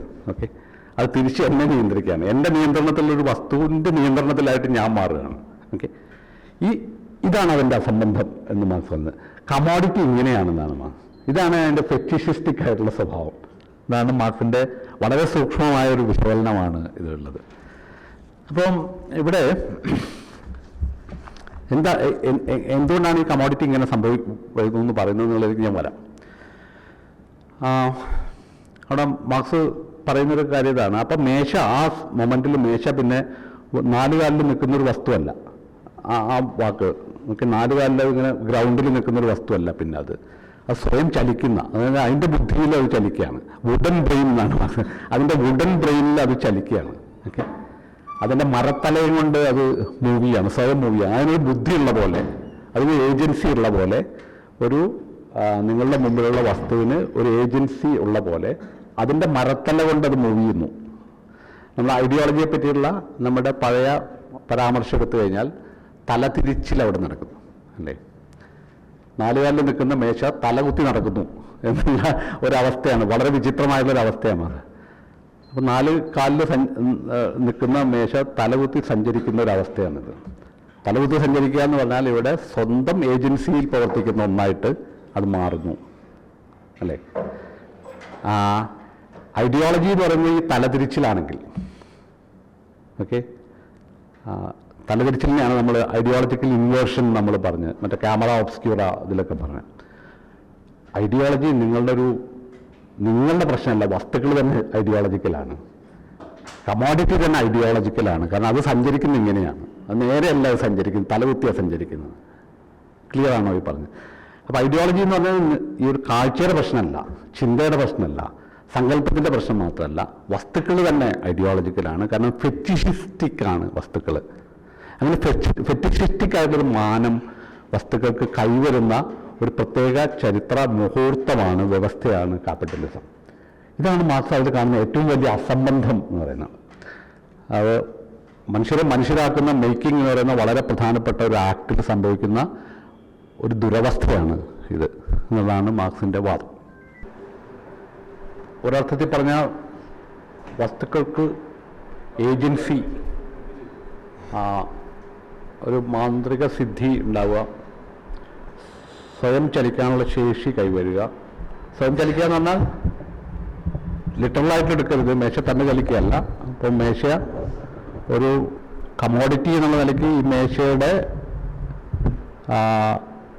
മൂവ്മെൻറ്റിനെ, അതിൻ്റെ നീക്കത്തെ നിർണ്ണയിക്കുന്നത് എന്താണ്? അത് മാർക്കറ്റായിരിക്കും. ഓക്കെ, മാർക്കറ്റിലുള്ള ഇടപാടുകളായിരിക്കും. അപ്പം ഞാനാണ് ഉണ്ടാക്കിയതെന്നുള്ളതുകൊണ്ട് എനിക്ക് അത് ഫ്രീ ആയിട്ട് തരില്ലല്ലോ. മാർക്കറ്റിൽ പോയിട്ട് എനിക്ക് മാർക്കറ്റിൻ്റെ നിയമം അനുസരിച്ചിട്ട് എനിക്കത് കിട്ടും, അതിന് വില കൊടുത്താലും എനിക്കത് കിട്ടും, അല്ലേ? അപ്പോൾ ഈ വസ്തു ഞാൻ ഉണ്ടാക്കിയതാണെങ്കിൽ പോലും എനിക്ക് കിട്ടണമെങ്കിൽ പോലും ഞാൻ അതിന് വില കൊടുക്കും. അപ്പോൾ അതിൻ്റെ മൂവ്മെൻറ്റിനെ നിർണ്ണയിക്കുന്നത്, ഓക്കെ, ഒരു കമോഡിറ്റി എന്നുള്ള നിലയ്ക്ക് അതിൻ്റെ ചലനങ്ങളെ നിർണ്ണയിക്കുന്നത് ഞാനല്ല.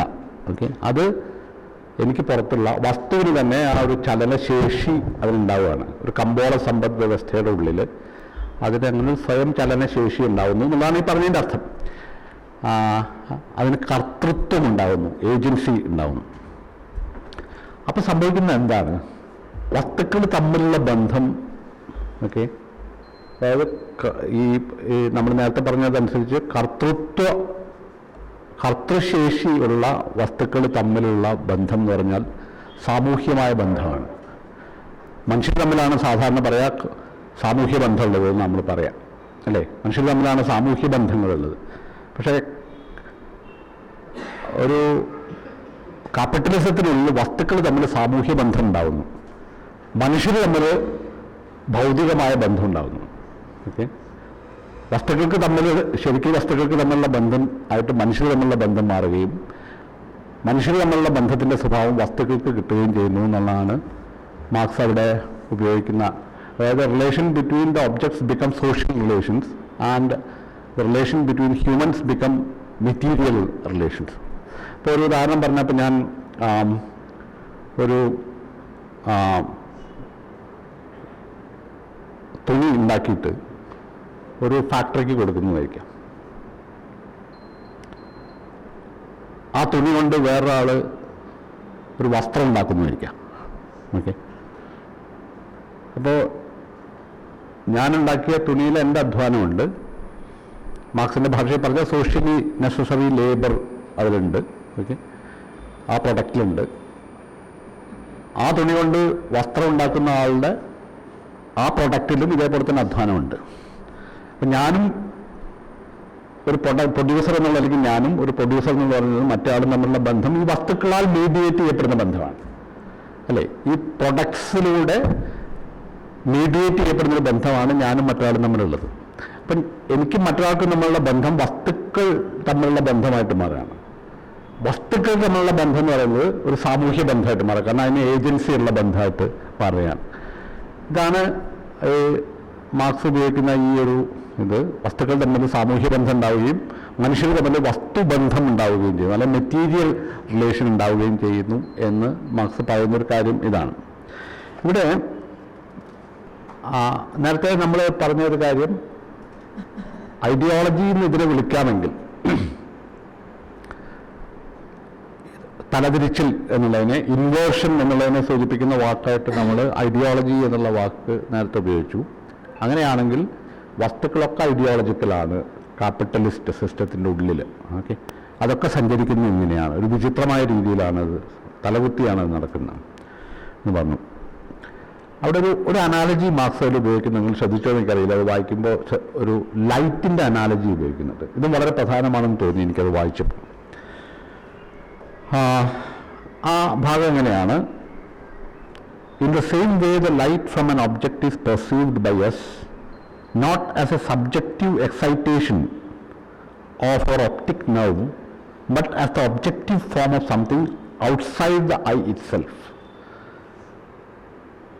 ഇപ്പോൾ ഈ പറഞ്ഞ മാജിക്കൽ പവർ എന്ന് പറഞ്ഞില്ലേ, വസ്തുക്കൾക്ക് സിദ്ധിക്കുന്ന ഈ പ്രത്യേക ഒരു കർത്തൃത്വമോ മാന്ത്രിക സിദ്ധി എന്നൊക്കെ പറയുന്നത് സത്യത്തിൽ വസ്തുക്കളിലുള്ളതല്ല, നമുക്കറിയാതെ. കമോഡിറ്റിയിൽ അതില്ല. കമോഡിറ്റിയിൽ എന്താ ഉള്ളത്? അത് ഉപയുക്തത മാത്രമായിരിക്കും അതിലുള്ളത്. പിന്നെ എങ്ങനെയാണ് വരുന്നത്? അത് വരുന്നത് പുറത്തുനിന്നാണ് വരുന്നത് പറഞ്ഞാൽ ആ സിസ്റ്റത്തിൻ്റെ ഉള്ളിൽ അത് വരുമ്പോഴാണ്. നമ്മൾ ചെസ്സിൻ്റെ അനാലജി കഴിഞ്ഞ ഇതിൽ പറഞ്ഞു, ചെസ് ബോർഡിൻ്റെ ഉള്ളിൽ വരുമ്പോഴാണ് ഒരു മരത്തിൻ്റെ കഷ്ണം രാജാവാവുന്നത് എന്ന് പറയുന്ന പോലെ ഈ ഒരു ടേബിൾ ഒരു കമോഡിറ്റി ആവുന്നത് ഒരു സിസ്റ്റത്തിനകത്താണ്. ഒരു കമോഡിറ്റി എന്നുള്ള നിലയ്ക്കുള്ള അതിൻ്റെ ഈ മാന്ത്രിക സിദ്ധി അതിന് കിട്ടുന്നത് അതിൽ നിഹിതമായ ഒന്നല്ല, അതിൽ ആന്തരികമായി ഉൾക്കൊള്ളുന്ന ഒന്നല്ല ആ പവർ. ആ സിസ്റ്റം അതിന് കൊടുക്കുന്ന പവറാണ്. അല്ലെങ്കിൽ ആ പ്രത്യേക സാമൂഹ്യ വ്യവസ്ഥയ്ക്കുള്ളിലാണ്, ക്യാപിറ്റലിസ്റ്റ് മോഡ് ഓഫ് പ്രൊഡക്ഷൻ്റെ ഉള്ളിലാണ് വസ്തുവിന് ഈ ഫെറ്റിഷിസ്റ്റിക് ആയിട്ടുള്ള ക്യാരക്ടർ ഉണ്ടാവുന്നത്. പക്ഷേ നമുക്കത് തോന്നുന്നത് എങ്ങനെയാണ്? അതിൽ തന്നെ അതുണ്ടെന്നാണ്.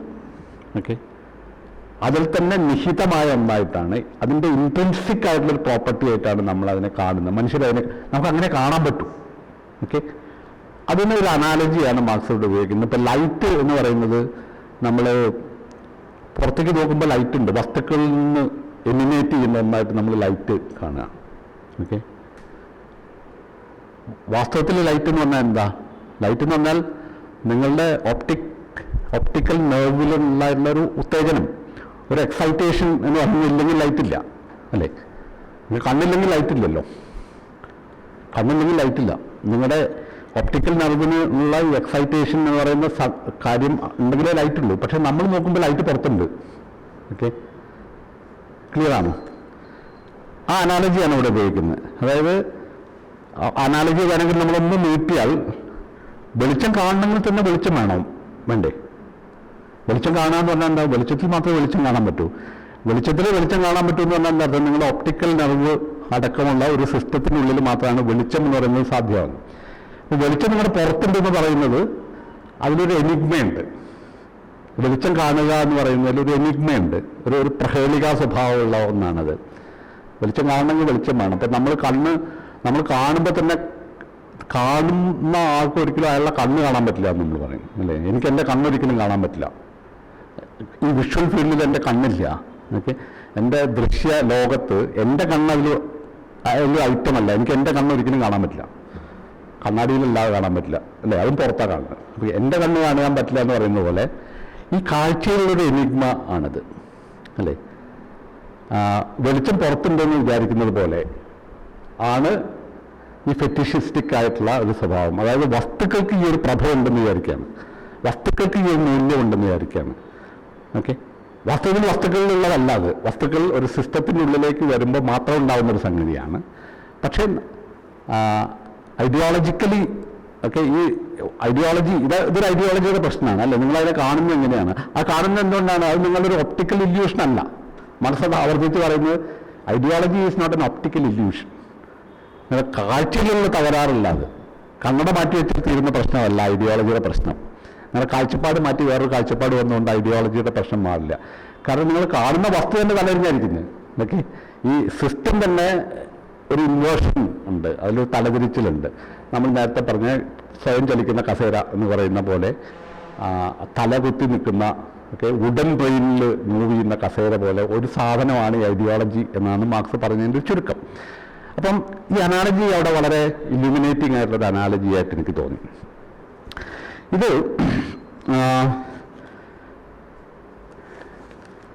പെട്ടെന്ന് വ്യക്തമാവാൻ ചിലപ്പോൾ ഒരു ഉദാഹരണം മാർക്സ് പിന്നീട് പ്രത്യേകിച്ച് ഗ്രിൻഡ്രൂസെ പോലെയുള്ള മാർക്സ് അത് പൂർണ്ണമായും ഗ്രിൻഡ്രൂസയിലെ ഡിസ്കഷൻസ് മുഴുവൻ ക്യാപിറ്റലിൽ വന്നിട്ടില്ല. സത്യത്തിൽ ക്യാപിറ്റൽ വരുന്നതിനുള്ളൊരു മുന്നൊരുക്കമായിട്ട് തയ്യാറാക്കിയ നോട്ട്ബുക്സിനെയാണ് നമ്മൾ ഗ്രിൻഡ്രൂസെ എന്ന് വിളിക്കുന്നത്. ഗ്രൗണ്ട് വർക്ക് എന്നാണ് അതിൻ്റെ അർത്ഥം. അടിസ്ഥാനമായി നടത്തിയിട്ടുള്ള ചില ഗൃഹപാഠങ്ങളെ എഴുതിയെടുത്ത രൂപത്തിലുള്ള സാധനമാണ് ഗ്രിൻഡ്രൂസെ. ആ ഗ്രിൻഡ്രൂസെയാണ് നമ്മൾ അടുത്തതിൽ നോക്കാൻ പോകുന്നത്. അത് വളരെ പ്രധാനപ്പെട്ട ഒരു പുസ്തകമായിട്ട് ഇന്ന് വായിക്കപ്പെടുന്ന ഒന്നാണ്. ഒരുപക്ഷെ ഈ സോവിയറ്റ് പ്രഭാവത്തിൻ്റെ കാലത്തൊന്നും ഗ്രിൻഡ്രൂസെ പബ്ലിഷ് ചെയ്യപ്പെട്ടിട്ടില്ല എന്ന് പറഞ്ഞാൽ അത് വളരെ പ്രധാനപ്പെട്ട ഒന്നാണ്. മാത്രമല്ല അത് അപൂർണമായ ചില കുറിപ്പുകളൊക്കെയാണ്. ഗ്രിൻഡ്രൂസയിൽ നോക്കിക്കഴിഞ്ഞാൽ അതിൽ ഏറ്റവും കൂടുതൽ ഡിസ്കസ് ചെയ്യപ്പെടുന്ന ഒരു പ്രശ്നം എന്ന് പറയുന്നത് പൈസ, മണിയാണ്. ഫെറ്റിഷിസത്തിനെ ഉദാഹരിക്കാനുള്ള ഏറ്റവും നല്ലൊരു ഉദാഹരണം ഒരുപക്ഷെ ഏറ്റവും പ്രധാനപ്പെട്ട ഒരു ഇൻസ്റ്റൻസ് എന്ന് പറയുന്നത് വളരെ കോൺക്രീറ്റ് ആയിട്ടുള്ള സാധനം എന്ന് പറയുന്നത് നമ്മൾ 100 രൂപ നോട്ട് എടുക്കുക. ഒരു 100 രൂപ നോട്ട് അല്ലെങ്കിൽ 500 രൂപയുടെ നോട്ട്. ഈ 500 രൂപയുടെ നോട്ട് എന്ന് പറഞ്ഞാൽ എന്താണ്? ഒരു കടലാസിൻ്റെ കഷ്ണമാണെന്ന് നമുക്കറിയാം. എന്തൊക്കെയോ ചിത്രങ്ങളൊക്കെ വരച്ചിട്ടുള്ള ഒരു കടലാസിൻ്റെ കഷ്ണമാണിത്. പക്ഷേ നമുക്കതൊരു കടലാസിൻ്റെ കഷ്ണമായിട്ട് തന്നെ കാണാൻ പറ്റുമോ? ഇതാണ് ഒരു കമ്മോഡിറ്റി ഫെറ്റിഷിസത്തിൻ്റെ ഒരു ഉദാഹരണമായിട്ടാണ് ഞാൻ പറയുന്നത്. ഒരിക്കലും കാണാൻ പറ്റില്ല. നിങ്ങൾക്കത് വളരെ വാല്യുബിൾ ആയിട്ടുള്ള അല്ലേ, മൂല്യവത്തായിട്ടുള്ള ഒന്നാണ്. ആ മൂല്യം എന്താണ്? സിസ്റ്റത്തിൻ്റെ ഉള്ളിലായിട്ട് കിട്ടുന്ന മൂല്യമായിട്ടല്ല നമ്മൾ കാണാം. ആ നോട്ടിന് നല്ല മൂല്യം തന്നെയാണ്. ഓക്കെ, ആ നോട്ടിന് തന്നെ നിഹിതമായ ആന്തരികമായ ഓക്കെ ഇൻട്രിൻസിക് ആയിട്ടുള്ളൊരു വാല്യൂ ഉണ്ടെന്ന് നമ്മൾ കരുതുകയാണ്. അപ്പോൾ നമ്മൾ വളരെ ബഹുമാനത്തോടെ അത് മടക്കി പോക്കറ്റിലൊക്കെ വെച്ച് നടക്കും. അങ്ങനെയല്ലാതെ ഒന്നും കാണാൻ പറ്റില്ല. അത് ചുരുട്ടിക്കുട്ടി ഒരാൾ അത് പിന്നെ ചുരുട്ടി വലിച്ച് കത്തിക്കുക, ഒരു സിഗരറ്റ് പോലെ കത്തിക്കുക എന്ന് വിചാരിക്കാം. അയാൾക്ക് ഭ്രാന്താന്ന് നിങ്ങൾ പറയും. സത്യത്തിൽ അയക്കല്ലല്ലോ ഭ്രാന്ത്, അയക്കല്ലല്ലോ ഭ്രാന്ത്, അയക്കല്ലല്ലോ സത്യത്തിൽ എനിക്കാണ് ഭ്രാന്ത്. കാരണം ഒരു കടലാസ് കഷ്ണത്തിൻ്റെ ഒരു വാല്യൂ ആരോപിക്കുന്നതാണോ ഭ്രാന്ത്? അത് കടലാസ് കഷ്ണം മാത്രമാണെന്ന് തിരിച്ചറിയുന്ന അയക്കാണോ ഭ്രാന്ത്? അപ്പോൾ എൻ്റെ ഭ്രാന്തിന് ഒരു സിസ്റ്റത്തിൻ്റെ ഉള്ളിൽ ന്യായീകരണം ഉണ്ട് എന്നുള്ളത് മാത്രമേ ഉള്ളൂ അല്ലേ. അപ്പോൾ ഒരു വ്യവസ്ഥയ്ക്കുള്ളിൽ ലെജിറ്റിമൈസ് ചെയ്യപ്പെടുന്ന ഭ്രാന്തിനെയാണ് നിങ്ങൾ യുക്തി എന്ന് വിളിക്കുന്നത് അല്ലേ. ഒരു സിസ്റ്റത്തിൻ്റെ ഉള്ളിൽ ലെജിറ്റിമസി കിട്ടിയ, നിയമസാധുത കിട്ടിയ ഭ്രാന്തിനെയാണ് നമ്മൾ യുക്തി എന്ന് വിളിക്കുന്നത്. അപ്പം നമ്മുടെ യുക്തിയായി അത് ഭ്രാന്തുമായി. സത്യത്തിൽ അത് ഇതാണ് അതിൻ്റെ ഉദാഹരണം തന്നെ. ഇപ്പോൾ ഡിമോണിറ്റൈസ് ചെയ്യുന്ന കാലത്ത് നമുക്കറിയാം, ഡിമോണിറ്റൈസ് ചെയ്യുന്ന ഒരു നോട്ട് ആ മൊമെന്റിൽ, ഒരു ഒറ്റ ഡിക്ലറേഷൻ്റെ ഒരു മൊമെന്റിൽ ആ നോട്ട് ഒരു കടലാസിൻ്റെ കഷ്ണം തന്നെ. അല്ലെങ്കിൽ ഇന്ത്യൻ റുപ്പി എന്ന് നമ്മൾ വിളിക്കുന്ന സാധനം ഈ അതിർത്തി കഴിയുക, ഭൂമിയിലെ ഈ അതിർത്തിയുടെ അപ്പുറത്തെ ഒരു കടലാസിൻ്റെ കഷ്ണമാണ്. അപ്പം ഇതാണ് ഫെറ്റിഷിസത്തിൻ്റെ യഥാർത്ഥ സ്വഭാവം എന്ന് പറയുന്നത്. ഓക്കെ, ആ വസ്തുവിൻ്റെ ഉള്ളിലൊരു മൂല്യമുണ്ടെന്ന് നമ്മൾ കരുതുകയും ആ മൂല്യം ഒരു സിസ്റ്റത്തിൻ്റെ ഉള്ളിലുണ്ടായതാണെന്നുള്ളത് നമ്മൾ അംഗീകരിക്കാതിരിക്കുകയും നമ്മളത് മൂല്യമുള്ള ഒന്നായിട്ട് കരുതുകയും അത് പെരുമാറുകയും അതിൽ ജീവിക്കുകയും ചെയ്യണം. മാത്രമല്ല അത് നിങ്ങളുടെ എല്ലാ മൂവ്മെന്റിനെയും നിർണ്ണയിക്കുന്ന ഒന്നായിട്ട് മാറുകയും ചെയ്യാം. ഈ പണം എന്ന് പറഞ്ഞ ഏറ്റവും വലിയ അസംബന്ധമായിട്ട് മാർക്സ് പറയുന്ന ഈ അർത്ഥത്തിലാണ്. നമ്മുടെ എല്ലാ മൂവ്മെന്റിനും നിർണ്ണയിക്കുന്ന ഒരു കഷ്ണം കടലാസ്, നിങ്ങളുടെ ഭ്രാന്താണ് സത്യത്തിൽ ആ കടലാസിലുള്ളത്.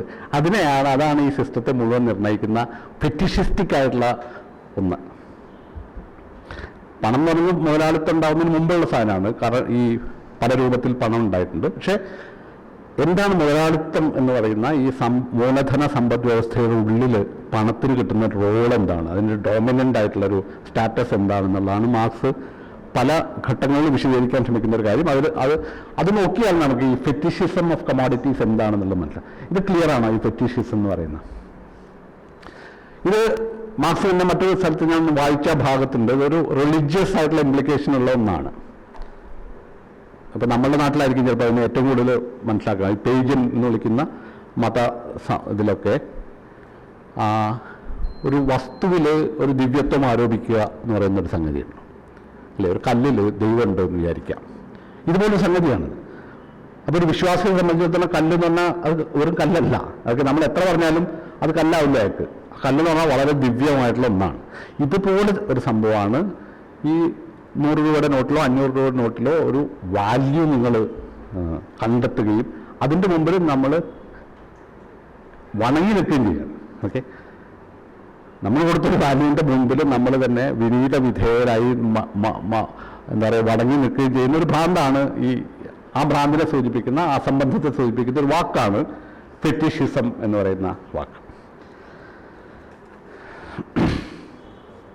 അപ്പോൾ വാസ്തവത്തിൽ എന്താണ്? അപ്പം ഞാൻ പലപ്പോഴും പറയാവുന്ന ഉദാഹരണമാണ് നമ്മുടെ പഴയ PK എന്ന് പറഞ്ഞ സിനിമയിൽ ഉള്ളൊരു ഉദാഹരണമാണ്. അത് ആ ഭാഗം വളരെ പ്രധാനപ്പെട്ടതായതുകൊണ്ടാണ് ഞാൻ പല ഘട്ടങ്ങളിലും അത് പറയാറുള്ളത്. ഒരു ഏലിയൻ ഇതിനെ നോക്കുമ്പോൾ എന്തായിരിക്കും സംഭവിക്കുക എന്നുള്ളത്. ഒരു ഏലിയൻ ഇവിടെ വന്നിട്ട് ഒരു കഷ്ണം നോട്ട് കാണുമ്പോൾ അയാൾക്കൊന്നും മനസ്സിലാവില്ലല്ലോ. അയാളുടെ സിസ്റ്റത്തിൽ ഇല്ലാത്തൊരു സാധനമാണ്. ഒരു കടലാസിൻ്റെ കഷ്ണം നിങ്ങൾ കൊടുക്കുന്നു, അപ്പോൾ എന്തോ നിങ്ങൾക്ക് ഭക്ഷണം കിട്ടുന്നു അല്ലേ. ഇതിൽ ഏലിയന് അമീർ ഖാനാണ്. ഏലിയൻ വന്നിങ്ങനെ നോക്കുന്ന സമയത്ത് ഒരു കടലാസിൻ്റെ കഷ്ണം എല്ലാവരും അയക്കാറ്റ് വിശക്കുന്നുണ്ട് നന്നായിട്ട്. അപ്പം നോക്കുമ്പോൾ എല്ലാവരും ഒരു കടലാസിൻ്റെ കഷ്ണം എടുത്തിട്ട് ഒരു കടയിൽ കൊടുക്കുന്നുണ്ട്. അപ്പോൾ അവിടെ നിന്ന് എന്തോ ഭക്ഷണം കിട്ടുന്നുണ്ട്. അപ്പോൾ നമുക്കൊന്നും മനസ്സിലാവില്ലല്ലോ, സ്വാഭാവികമായിട്ടൊന്നും മനസ്സിലാവില്ല. ഒരു കടലാസിൻ്റെ കഷ്ണമാണ് ഈ കൊടുക്കുന്നത്. അപ്പോൾ ആളൊരു കടലാസിൻ്റെ കഷ്ണം എടുത്തിട്ട് കടയിൽ കൊണ്ട് കൊടുക്കുകയാണ്. അപ്പോൾ അയാളെ അവിടുന്ന് ചീത്ത പറഞ്ഞ് ഓടിക്കും.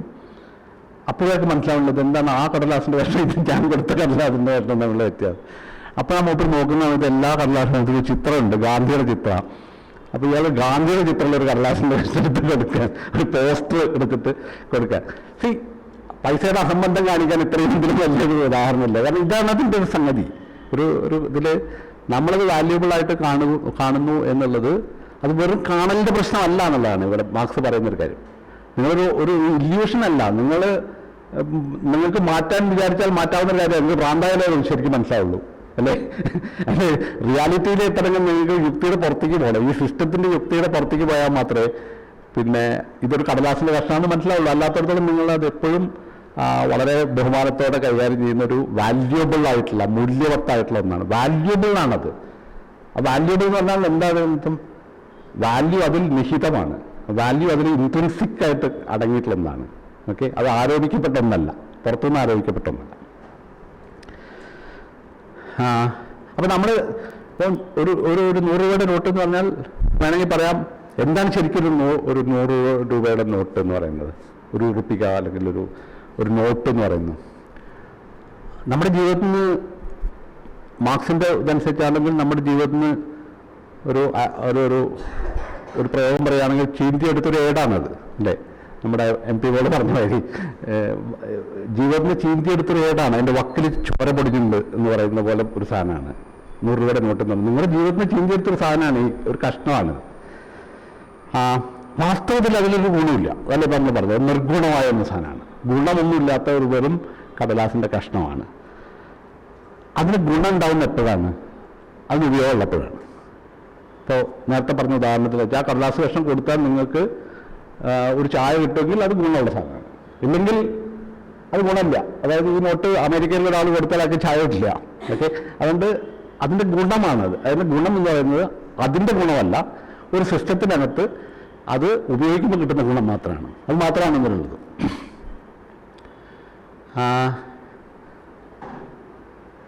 അപ്പോൾ എന്താണ് ഇപ്പോൾ ഞാനൊരു സാധനം വിൽക്കുമ്പോൾ ഓക്കെ എനിക്ക് പണം കിട്ടുന്നു. ആ പണം കൊണ്ട് എനിക്ക് വേറെ എന്തെങ്കിലും വാങ്ങാൻ പറ്റുന്നു അല്ലേ? ഇതല്ലേ പണം എന്ന് പറയുന്ന സാധനം. ഇപ്പം ഞാൻ എൻ്റെ വീട് വിറ്റിട്ട് ഒരു കാറ് വാങ്ങുന്നു. വീട് വിറ്റ് കാറ് വാങ്ങുന്ന സമയത്ത് എന്താ സംഭവിച്ചത്? രണ്ട് ഉപയോഗമൂല്യമുള്ള രണ്ട് വസ്തുക്കളാണ്. വീടിൻ്റെ ഉപയോഗമല്ല കാറിനുള്ളത്, കാറിൻ്റെ ഉപയോഗമല്ല വീടിനുള്ളത്. രണ്ടിൻ്റെയും ഉപയുക്തത വ്യത്യസ്തമാണ് അല്ലേ? രണ്ട് ഉപയോഗമൂല്യങ്ങളാണ് കൈമാറ്റം അല്ലേ? പൈസയിലൂടെ ഞാൻ കൈമാറിയത്. അപ്പോൾ പൈസ ഇവിടെ എന്താ ചെയ്തത്? രണ്ട് ഉപയോഗമൂല്യമുള്ള വസ്തുക്കളെ ഏകീകരിക്കുകയാണ് ചെയ്തത്. അത് ഏകീകരിക്കാനുള്ള മീഡിയമായിട്ടാണ് പൈസ നിലവിൽ വന്നത് അല്ലേ? യൂണിവേഴ്സൽ ഈക്വിവലൻ്റ് എന്നാണ്. യൂണിവേഴ്സൽ ഈക്വിവലൻ്റ് ആണത്. അതായത് വാസ്തവത്തിൽ ഈ രണ്ട് മൂല്യങ്ങളെ നിങ്ങൾക്ക് ഏകീകരിക്കാൻ പറ്റില്ല. മേശയും കസേരയും തമ്മിൽ എങ്ങനെ ഏകീകരിക്കുക? ഓക്കെ, കാറും പിന്നെ വീടും തമ്മിൽ എങ്ങനെ ഏകീകരിക്കാൻ പറ്റില്ല. കാരണം ഇതിൻ്റെ രണ്ട് വാല്യൂ വേറെയാണ്. ഈ വാല്യൂ ഏകീകരിക്കപ്പെടുന്ന ഒരേ ഒരു ഇതിൽ മാത്രമാണ്, പൈസ വെച്ചിട്ട് മാത്രമേ അതിനെ ഏകീകരിക്കാൻ പറ്റൂ. ഓക്കെ, യൂണിവേഴ്സൽ ഈക്വലൻ്റ് എന്നുള്ള രീതിയിലാണ് പൈസ നിലവിൽ വരുന്നത്. സാർവത്രികമായ ഏകീകരണ ഏകീകരണത്തിൻ്റെ സാർവത്രികമായ ഒരു ഒരു ഏകകം എന്ന രീതിയിലാണ് പണം എന്ന് പറയുന്ന സംഗതി നിലവിൽ വരുന്നത്. മാർക്സിൻ്റെ വാദം അനുസരിച്ചാണെങ്കിൽ ഈ ഞാൻ വാങ്ങിയ വസ്തുവും വിൽക്കുന്ന വസ്തുവും ഓക്കെ കമോഡിറ്റിയാണ് ആണല്ലോ. രണ്ട് കമോഡിറ്റിയാണ്. ഈ കമോഡിറ്റിക്ക് രണ്ട് ഉപയോഗമൂല്യങ്ങളുള്ളതെന്ന് പറഞ്ഞു, രണ്ട് ഉപയുക്തതയുള്ളതെന്ന് പറഞ്ഞു. മാർക്സിൻ്റെ ഭാഷ പറയുകയാണെങ്കിൽ ഈ മൂല്യം എങ്ങനെ കണക്കാക്കുക? സാമൂഹ്യമായി അനിവാര്യമായി വരുന്ന സമയമാണ്. ആ വസ്തു ഉണ്ടാക്കാൻ ഒരു വീട് പണിയാൻ വേണ്ടി സാമൂഹ്യമായി നെസസറി ആയിട്ടുള്ള ടൈം വെച്ചിട്ട് മാത്രമേ അതിനെ നിങ്ങൾക്ക് കണക്കാക്കാൻ പറ്റൂ. കാരണം വാല്യൂ എന്ന് പറയുന്നത് ലേബർ പവറിൽ നിന്നാണ് ഉണ്ടാവുന്നതാണ്. അതൊക്കെ നമ്മൾ മുമ്പ് പറഞ്ഞാണ്, ഞാൻ അത് ആവർത്തിക്കുന്നില്ല. അപ്പോൾ ഒരു കമോഡിറ്റി മറ്റൊരു കമോഡിറ്റി നമ്മൾ വിനിമയം ചെയ്യുക, ഏകീകരിക്കുക എന്ന് പറയുമ്പോൾ എന്താ ചെയ്യുന്നത്? രണ്ട് ലേബർ പവർ ഓക്കെ, രണ്ട് സോഷ്യലി നെസസറി ആയിട്ടുള്ള ലേബർ ടൈം തമ്മിൽ ഏകീകരിക്കുകയാണ്. ക്ലിയർ ആണോ? അങ്ങനെ ഏകീകരിക്കാൻ കഴിയുന്ന ഒരേ ഒരു സാധനം പൈസ മാത്രമാണ്. പൈസയിലൂടെ മാത്രമേ ഇത് ഏകീകരിക്കാൻ പറ്റൂ. അങ്ങനെയാണ് പൈസ എന്ന് പറയുന്ന സംഗതി നിലവിൽ വരുന്നത്. അപ്പോൾ ഇത് മുമ്പുണ്ട്, പക്ഷേ യൂണിവേഴ്സൽ ഈക്വലൻ്റ് എന്ന നിലയ്ക്ക് പൈസയുടെ സ്റ്റാറ്റസ് വരുന്നത് ക്യാപിറ്റലിസത്തിൽ മാത്രമാണ്. കാരണം എന്താ? ഈ വിനിമയം ആവശ്യം വരുന്നത് ക്യാപിറ്റലിസത്തിൽ മാത്രമാണ് അല്ലേ? ഈ വിനിമയം ആവശ്യം വരുന്നത്, അതായത് ഒരു ലേബർ പവറും വേറൊരു ലേബർ പവറും, സോഷ്യലി നെസസറി ആയിട്ടുള്ള ലേബർ ടൈം, രണ്ട് വസ്തുവിൽ അടങ്ങിയിട്ടുള്ള സോഷ്യലി നെസസറി ആയിട്ടുള്ള ലേബർ ടൈം പരസ്പരം ഇക്വേറ്റ് ചെയ്യേണ്ടി വരുന്നത്, ഈക്വലൈസ് ചെയ്യേണ്ടി വരുന്നത് ക്യാപിറ്റൽ എന്ന് പറയുന്ന സിസ്റ്റത്തിൽ മാത്രമാണ്. ഓക്കെ, അപ്പോൾ പണം ഇത് മുമ്പുണ്ടായിരുന്നെങ്കിലും പണം ഇങ്ങനെ യൂണിവേഴ്സൽ ഈക്വലൻ്റ് എന്നുള്ള രീതിയിൽ സാർവത്രികമായ ഒരു ശക്തിയായിട്ട് മാറുക ഒരു ഈ വിനിമയ സമ്പ്രദായത്തിൽ മാത്രമാണ്, മൂലധന സമ്പ്രദായത്തിൽ മാത്രമായിരിക്കും അതുണ്ടാവുക. ഉദാഹരണം വേണേൽ പറയാം. ഇപ്പം നിങ്ങൾ എന്താ പറയുക, അപ്പോൾ സത്യത്തിൽ പൈസ എന്ന് പറഞ്ഞാൽ എന്താ? പൈസ എന്ന് പറഞ്ഞാൽ അങ്ങനെ സാധനമില്ല. പൈസ എന്ന് പറയുന്നത്, പണം എന്ന് പറയുന്നത് അതിന് പല മാനിഫെസ്റ്റേഷൻസാണ്. ഇപ്പോൾ എനിക്ക് കിട്ടുന്ന കൂലി ആണ് പണം അല്ലേ? എന്നെ സംബന്ധിച്ചിടത്തോളം എനിക്ക് കിട്ടുന്ന കൂലിയാണ്, ശമ്പളം ആണ് എൻ്റെ പണം എന്ന് പറയുന്നത്. അല്ലെങ്കിൽ ഒരു വസ്തു ഞാൻ വാങ്ങാൻ പോകുമ്പോൾ അതിൻ്റെ വിലയാണ് പണം എന്ന് പറയുന്നത് അല്ലേ? അല്ലാതെ പണം എന്ന് പറയുന്ന സാധനമില്ലല്ലോ. നമ്മൾ നേരത്തെ പറഞ്ഞ പോലെ കടലാസ് കഷ്ണമല്ലല്ലോ അത് എൻ്റെ ഉപയോഗമാണ്. എന്താണ് അതിൻ്റെ ഉപയോഗം? എനിക്ക് മാസം കിട്ടുന്ന കൂലിയാണ്, അല്ലെങ്കിൽ ഞാനൊരു വസ്തു വാങ്ങുമ്പോൾ അതിന് കൊടുക്കുന്ന വിലയാണ്, അല്ലെങ്കിൽ ഒരു വസ്തു വിൽക്കുമ്പോൾ കിട്ടുന്ന ലാഭമാണ്, അല്ലെങ്കിൽ അതിന് മൂലധനമാണ്. ഒരു സാധനം തുടങ്ങാൻ വേണ്ടി ഞാൻ ഇറക്കുന്ന ഇതാണ്. ഇങ്ങനെ പൈസ എന്ന് പറയുന്നത്, പണം എന്ന് പറയുന്നതിൻ്റെ പല മാനിഫെസ്റ്റേഷൻസാണ്. ഓക്കെ, നിങ്ങൾ ഈ ഓരോ മാനിഫെസ്റ്റേഷൻ അതിൻ്റെ ഓരോ രൂപം എടുക്കുക. എല്ലാ രൂപവും എന്താ സംഭവിക്കുന്നത്? ആ രൂപത്തിലൊക്കെ അതെന്തിനെയോ മറച്ചു വെക്കുന്നുണ്ട്. ഓക്കെ, അത് ഏത് പ്രക്രിയയിലൂടെയാണോ ഉണ്ടായി വന്നത് ആ പ്രക്രിയയെ അത് മായ്ച്ചു കളയുന്നുണ്ടെന്നാണ് മാർക്സ് പറയാം. ഓക്കെ, ഏത് പ്രക്രിയയിലൂടെയാണോ അത് രൂപപ്പെട്ടത്, ഓക്കെ, ആ വന്ന വഴിയെ മുഴുവൻ അത് വലിച്ചെടുക്കുന്നു എന്ന് പറയുന്ന പോലെ അതിന് രൂപപ്പെട്ടു വന്ന പ്രക്രിയയെ മുഴുവൻ ഒബ്സ്ക്യൂർ ചെയ്യുന്ന, അതിനെ അസ്പഷ്ടമാക്കുന്ന, അതിനെ മായ്ച്ചു കളയുന്ന രൂപത്തിലാണ് പൈസ നിങ്ങളുടെ മുമ്പിൽ നിൽക്കുന്നത്. ഇപ്പം എനിക്ക് കിട്ടുന്ന കൂലി എന്ന് പറഞ്ഞാൽ എന്താ? എനിക്ക് കിട്ടാത്ത ഒരു പൈസയുടെ അല്ലേ, എനിക്ക് കിട്ടിയ കൂലിയിൽ എനിക്ക് അർഹതപ്പെട്ടതിൻ്റെ നിഷേധമുണ്ട്. ഓക്കെ, മാർക്സിൻ്റെ ഭാഷയിൽ പറഞ്ഞാൽ എനിക്ക് അർഹതപ്പെട്ട ഒന്നിൻ്റെ നിഷേധമാണ് എൻ്റെ കൂലി എന്ന് പറയുന്നത് അല്ലേ. എനിക്ക് കിട്ടുന്നത്, എനിക്ക് കിട്ടാൻ അർഹതയുള്ളൊരു സാധനം നിഷേധിച്ചുകൊണ്ട് കിട്ടുന്നൊരു സംഗതിയാണ്. അപ്പോൾ കൂലി എന്നുള്ള പണത്തിൻ്റെ രൂപത്തിലൊരു ചൂഷണമോ അല്ലെങ്കിൽ അത് അതിൻ്റെ പ്രോസസ്സിനെ മാച്ചു കളയുന്നൊരു സ്വഭാവം അതിലുണ്ട്. എങ്ങനെയാണ് ഉണ്ടായതെന്നുള്ള പ്രോസസ്സിനെ അത് മാച്ചു കളയും. വില എന്ന് പറഞ്ഞാൽ എന്താ? വില എന്ന് പറഞ്ഞാൽ ആരുടെയോ ലാഭമാണ് ഈ വില എന്ന് പറയുന്നത് അല്ലേ. ആരോ ഒരാളുടെ ലാഭമാണ് ഈ വസ്തുവിൻ്റെ വില എന്ന് പറയുന്ന സംഗതി. ലാഭം എന്ന് പറഞ്ഞാൽ എന്താണ്? ആരുടെയോ നഷ്ടമാണ് ലാഭം എന്ന് പറയുന്നത്. ഏതോ ഒരു മനുഷ്യൻ്റെ നഷ്ടമാണ് നിങ്ങൾ ലാഭം എന്ന് വിളിക്കുന്നത്. മൂലധനം എന്ന് പറഞ്ഞാൽ എന്താ? അത് നമ്മൾ നേരത്തെ പറഞ്ഞൊരു കാര്യമാണ്. മൂലധനം എന്ന് പറഞ്ഞാൽ ഈ ചൂഷണത്തിലൂടെ മാത്രം ലേബർ പവർ അളന്ന് മുറിച്ച് വിൽക്കുന്നതിലൂടെ കിട്ടുന്ന പൈസയിൽ നിന്ന് മാത്രമാണ് മൂലധനം എന്ന് പറയുന്നത്. അതും അത് നടന്ന വഴികളെ മുഴുവൻ മാച്ചു കളയുന്നുണ്ട്. അപ്പം നമ്മൾ നോക്കിക്കഴിഞ്ഞാൽ പണം എന്ന് പറയുന്നതിൻ്റെ ഒരു സ്വഭാവം തന്നെ അത് രൂപപ്പെട്ടു വന്ന പ്രക്രിയയെ മായ്ച്ചു കളഞ്ഞുകൊണ്ടാണ് അത് നിൽക്കുന്നത് എന്നുള്ളത്. പണത്തിൻ്റെ ഈ ഒരു സ്വഭാവം എന്ന് പറയുന്നത് ഒബ്സ്ക്യൂർ ചെയ്യുക എന്നുള്ളത്, അസ്പഷ്ടമാക്കുക എന്നുള്ളത്, ആ പ്രക്രിയയെ തന്നെ അസ്പഷ്ടമാക്കുക എന്നുള്ളതും അതിൻ്റെ പവർ എന്ന് പറയുന്നത് സ്വയം അതിനുള്ളൊരു പവറായിട്ട് മാറുകയും ചെയ്യുന്ന ഒരേ ഒരു സിസ്റ്റം എന്ന് പറയുന്നത് ക്യാപിറ്റൽ മാത്രമാണ്, മൂലധനം മാത്രമാണ്. അതിന് സ്വയം ആർജിതമായ ഒരു ശക്തി ഉണ്ടെന്ന് തോന്നിപ്പിക്കുകയും ഓക്കെ അത് രൂപപ്പെട്ടു വന്ന വഴികളെ മുഴുവൻ, പ്രക്രിയകളെ മുഴുവൻ മായ്ച്ചു കളയുന്ന രീതിയിൽ ഒരു അതീത ശക്തി അതിനുണ്ട്. ഓക്കെ, ഒരു ഇൻട്രിൻസിക് ആയിട്ടുള്ള ഒരു വാല്യൂ അതിനുണ്ട് എന്ന രീതിയിൽ ജീവിതത്തെ സമസ്ത മേഖലകളെയും നിർണ്ണയിക്കുകയും ചെയ്യുന്ന ഒരു രൂപമായിട്ട് മാറി വരുന്ന ഒരു സമ്പ്രദായമാണ് പൈസ എന്ന്. വാസ്തവത്തിൽ മാർക്സിന് മുമ്പ് തന്നെ ഇപ്പം അനാർക്കിസ്റ്റുകൾ എന്ന് വിളിക്കുന്ന ആളുകൾ, ഫ്രാൻസിൽ പ്രൂധോൺ എന്ന് പറഞ്ഞിട്ടുള്ള ഒരു അനാർക്കിസ്റ്റ്, മാർക്സ് ചില കാര്യങ്ങളിൽ യോജിക്കുന്ന ആളാണ് പ്രൂധോണ്ടേത് എന്ന രീതിയിൽ പറയപ്പെടുന്ന ഒരു പ്രസ്താവന, എല്ലാ മുതലും കളവ് മുതലാണെന്നാണ്. ഓക്കെ, പ്രോപ്പർട്ടി ഈസ് തെഫ്റ്റ് എന്നാണ് പ്രൂധോൺ പറഞ്ഞതായിട്ട്. പണം എന്ന് പറഞ്ഞാൽ അത് കളവാണ്. കളവുണ്ടെങ്കിലേ പണം ഉണ്ടാവും. അല്ലാണ്ട് പണത്തിന് നിൽക്കണമെങ്കിൽ ഒരു കളവ് എവിടെ ഉണ്ട്. പ്രൂധോൺ ഒരു അനാർക്കിസ്റ്റാണ്. ഈ സിസ്റ്റത്തിനെ മുഴുവൻ എതിർക്കുന്ന അനാർക്കിസ്റ്റ് എന്ന് വിളിക്കുന്ന ഒരു ചിന്താ രീതിയിൽപ്പെടുന്ന ആളാണ്. മാർക്സ് അതിനോട് യോജിക്കുന്നില്ല. ഈ അനാർക്കിസം എന്ന് പറയുന്ന ഇതിനോട് യോജിക്കുന്നില്ലെങ്കിലും ഈ ആശയം മാർക്സ് എടുക്കുന്നുണ്ട്. ഓക്കെ, മണി എന്ന് പറയുന്നതിൽ തന്നെ ഓക്കെ രണ്ട് അർത്ഥത്തിൽ, മണി ഈസ് തെഫ്റ്റ് എന്നുള്ളതിൻ്റെ അർത്ഥത്തിൽ പറയുമ്പോൾ മാർക്സ് പറയുക അതിൽ രണ്ട് തരത്തിലുള്ള കാര്യം നടക്കുന്നുണ്ട്. ഒന്ന് അബ്സ്ട്രാക്ഷൻ. ഓക്കെ, അബ്സ്ട്രാക്ഷൻ എന്ന് പറഞ്ഞാൽ മണി എങ്ങനെ നിലവിൽ വരുന്നു? രണ്ട് ഓക്കെ കോൺക്രീറ്റ് ആയിട്ടുള്ള ലേബർ, രണ്ട് മനുഷ്യരുടെ അല്ലേ അധ്വാനം, അതിൽ നിന്ന് അമൂർത്തമായി നിൽക്കുന്ന ഒന്നായിട്ടാണ് പൈസ നിലവിൽ വരുന്നത്. അതിനെ ഇക്വേറ്റ് ചെയ്യാൻ വേണ്ടി അല്ലേ, അതിനെ ഇക്വേറ്റ് ചെയ്യാൻ, അതിനെ സമീകരിക്കുന്നതിനുള്ള മാധ്യമമായിട്ടാണ് പണം എന്ന് പറയുന്നത് നിലവിൽ വരുന്നത്. അത് നിലവിൽ വരുന്ന ആ പ്രോസസ്സിൽ തന്നെ സംഭവിക്കുന്നത്, അത് ഏത് പ്രോസസ്സിലൂടെയാണോ നിലവിൽ വന്നത് ആ പ്രോസസ്സിനെ അത് മായ്ച്ചു കളയുന്നു എന്നുള്ളതാണ്. മറ്റൊന്ന് അതിന് സ്വയംഭൂവായിട്ടുള്ള ഒന്നായിട്ട് അത് നമുക്ക് തോന്നുകയും ചെയ്യുന്നു എന്നുള്ളതാണ്. അതിന് സ്വയം ഒരു പവർ ഉള്ളതായിട്ട് തോന്നിപ്പിക്കുകയും ചെയ്യുന്നു എന്നുള്ളതാണ്. അതുകൊണ്ട് പൈസ, വാസ്തവത്തിൽ പൈസ എന്ന് പറയുന്നതാണ് ഏറ്റവും വലിയ അസംബന്ധം മാർക്സിനെ സംബന്ധിച്ചിടത്തോളം. ഏറ്റവും വലിയ അബ്സർഡിറ്റി പറയുന്നത് പൈസയാണ്. അപ്പം മാർക്സിൻ്റെ ഒരു കൗണ്ടർ ഫാക്ച്വലിൽ ഓക്കെ സോഷ്യലിസ്റ്റ് സിസ്റ്റത്തിൽ പൈസ ഉണ്ടാകുമോ എന്നുള്ളതാണ് ഒരു ചോദ്യം. സോഷ്യലിസം അല്ല, കമ്മ്യൂണിസം എന്ന് പറയുന്ന ഒരു സിസ്റ്റത്തിൽ പൈസ എന്ന് പറയുന്ന അസംബന്ധം ഉണ്ടാവില്ല. അതാണ് മാർക്സിൻ്റെ വാദം. എന്തുകൊണ്ടാണ് ഉണ്ടാകാൻ? വേണമെങ്കിൽ വളരെ നെഗ്ലിജിബിൾ ആയിട്ടുള്ള ഓക്കെ, ഇപ്പോൾ പണ്ടത്തെ കാലത്ത് വ്യാപാര സമൂഹങ്ങൾ മാത്രം ഉപയോഗിച്ചിരുന്ന ഒരു സാധനമാണ് കറൻസി എന്ന് പറയുന്നത്. അത് സമൂഹത്തെ നിർണ്ണയിക്കുന്ന ഒരു സാധനമല്ല. വളരെ നെഗ്ലിജിബിൾ ആയിട്ടുള്ള, വളരെ അപ്രസക്തമായിട്ടുള്ള ഒന്നായിട്ടോ അല്ലെങ്കിൽ ഇല്ലാതായി പോകുന്ന ഒന്നായിട്ടാണ് മാർക്സ് മണിയെ കാണുന്നത്.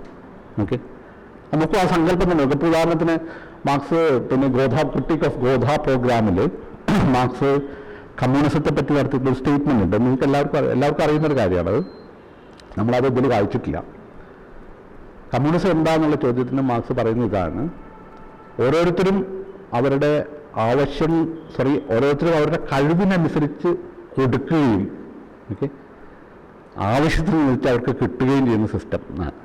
ഇതാണ് മാർക്സിൻ്റെ ഇക്വിറ്റിയെ പറ്റിയുള്ള സങ്കല്പം എന്നാണ്. നിങ്ങൾക്ക് കഴിയുന്നതനുസരിച്ച് ജോലി ചെയ്യുക, ആവശ്യത്തിനനുസരിച്ച് ജോലി ചെയ്യലല്ല. നിങ്ങളുടെ ആവശ്യത്തിനനുസരിച്ച് ജോലിയല്ല, കഴിവിനനുസരിച്ച് ജോലി ചെയ്യുക. പക്ഷേ കഴിവിനനുസരിച്ചല്ല നിങ്ങൾക്ക് കിട്ടേണ്ടത്, നിങ്ങൾക്ക് ആവശ്യത്തിനനുസരിച്ച് കിട്ടണം. ഇതാണ് നീതിയെ പറ്റിയുള്ള മാർക്സിൻ്റെ സങ്കല്പം. ഇക്വിറ്റിയെ പറ്റിയുള്ള സങ്കല്പം. ഇക്വാലിറ്റി പോലെയല്ല, അത് ഇക്വിറ്റിയാണത്, അല്ലേ? നിങ്ങൾക്ക് അധ്വാനിക്കാനുള്ള കഴിവ് കുറവാണെങ്കിൽ കുറച്ച് അധ്വാനിച്ചാൽ മതി. അധ്വാനിക്കാനുള്ള കഴിവ് കൂടുതൽ നിങ്ങൾക്ക് വേണ്ടത് വേണ്ട. പക്ഷെ നിങ്ങൾക്ക് കിട്ടുന്ന കാര്യത്തിൽ ഇത് പാടില്ല എന്നുള്ളതാണ്. ഇതാണ് മാർക്സിന്റെ നീതി സങ്കല്പം. ഇങ്ങനെ ഒരു സിസ്റ്റം നിങ്ങൾ എടുക്കുക. അവിടെ പൈസ ഉണ്ടോ? അവിടെ പൈസ അപ്രസക്തമായ ഒരു കാര്യമാണ്. കാരണം വെച്ചാൽ അവിടെ ആ അലൊക്കേഷനെ നിർണ്ണയിക്കുന്നത് വിഭവങ്ങളുടെ സമാഹരണത്തെയും വിഭവങ്ങളുടെ വിതരണത്തെയും നിർണ്ണയിക്കുന്നത് ഉപയോഗമൂല്യം മാത്രമാണ്.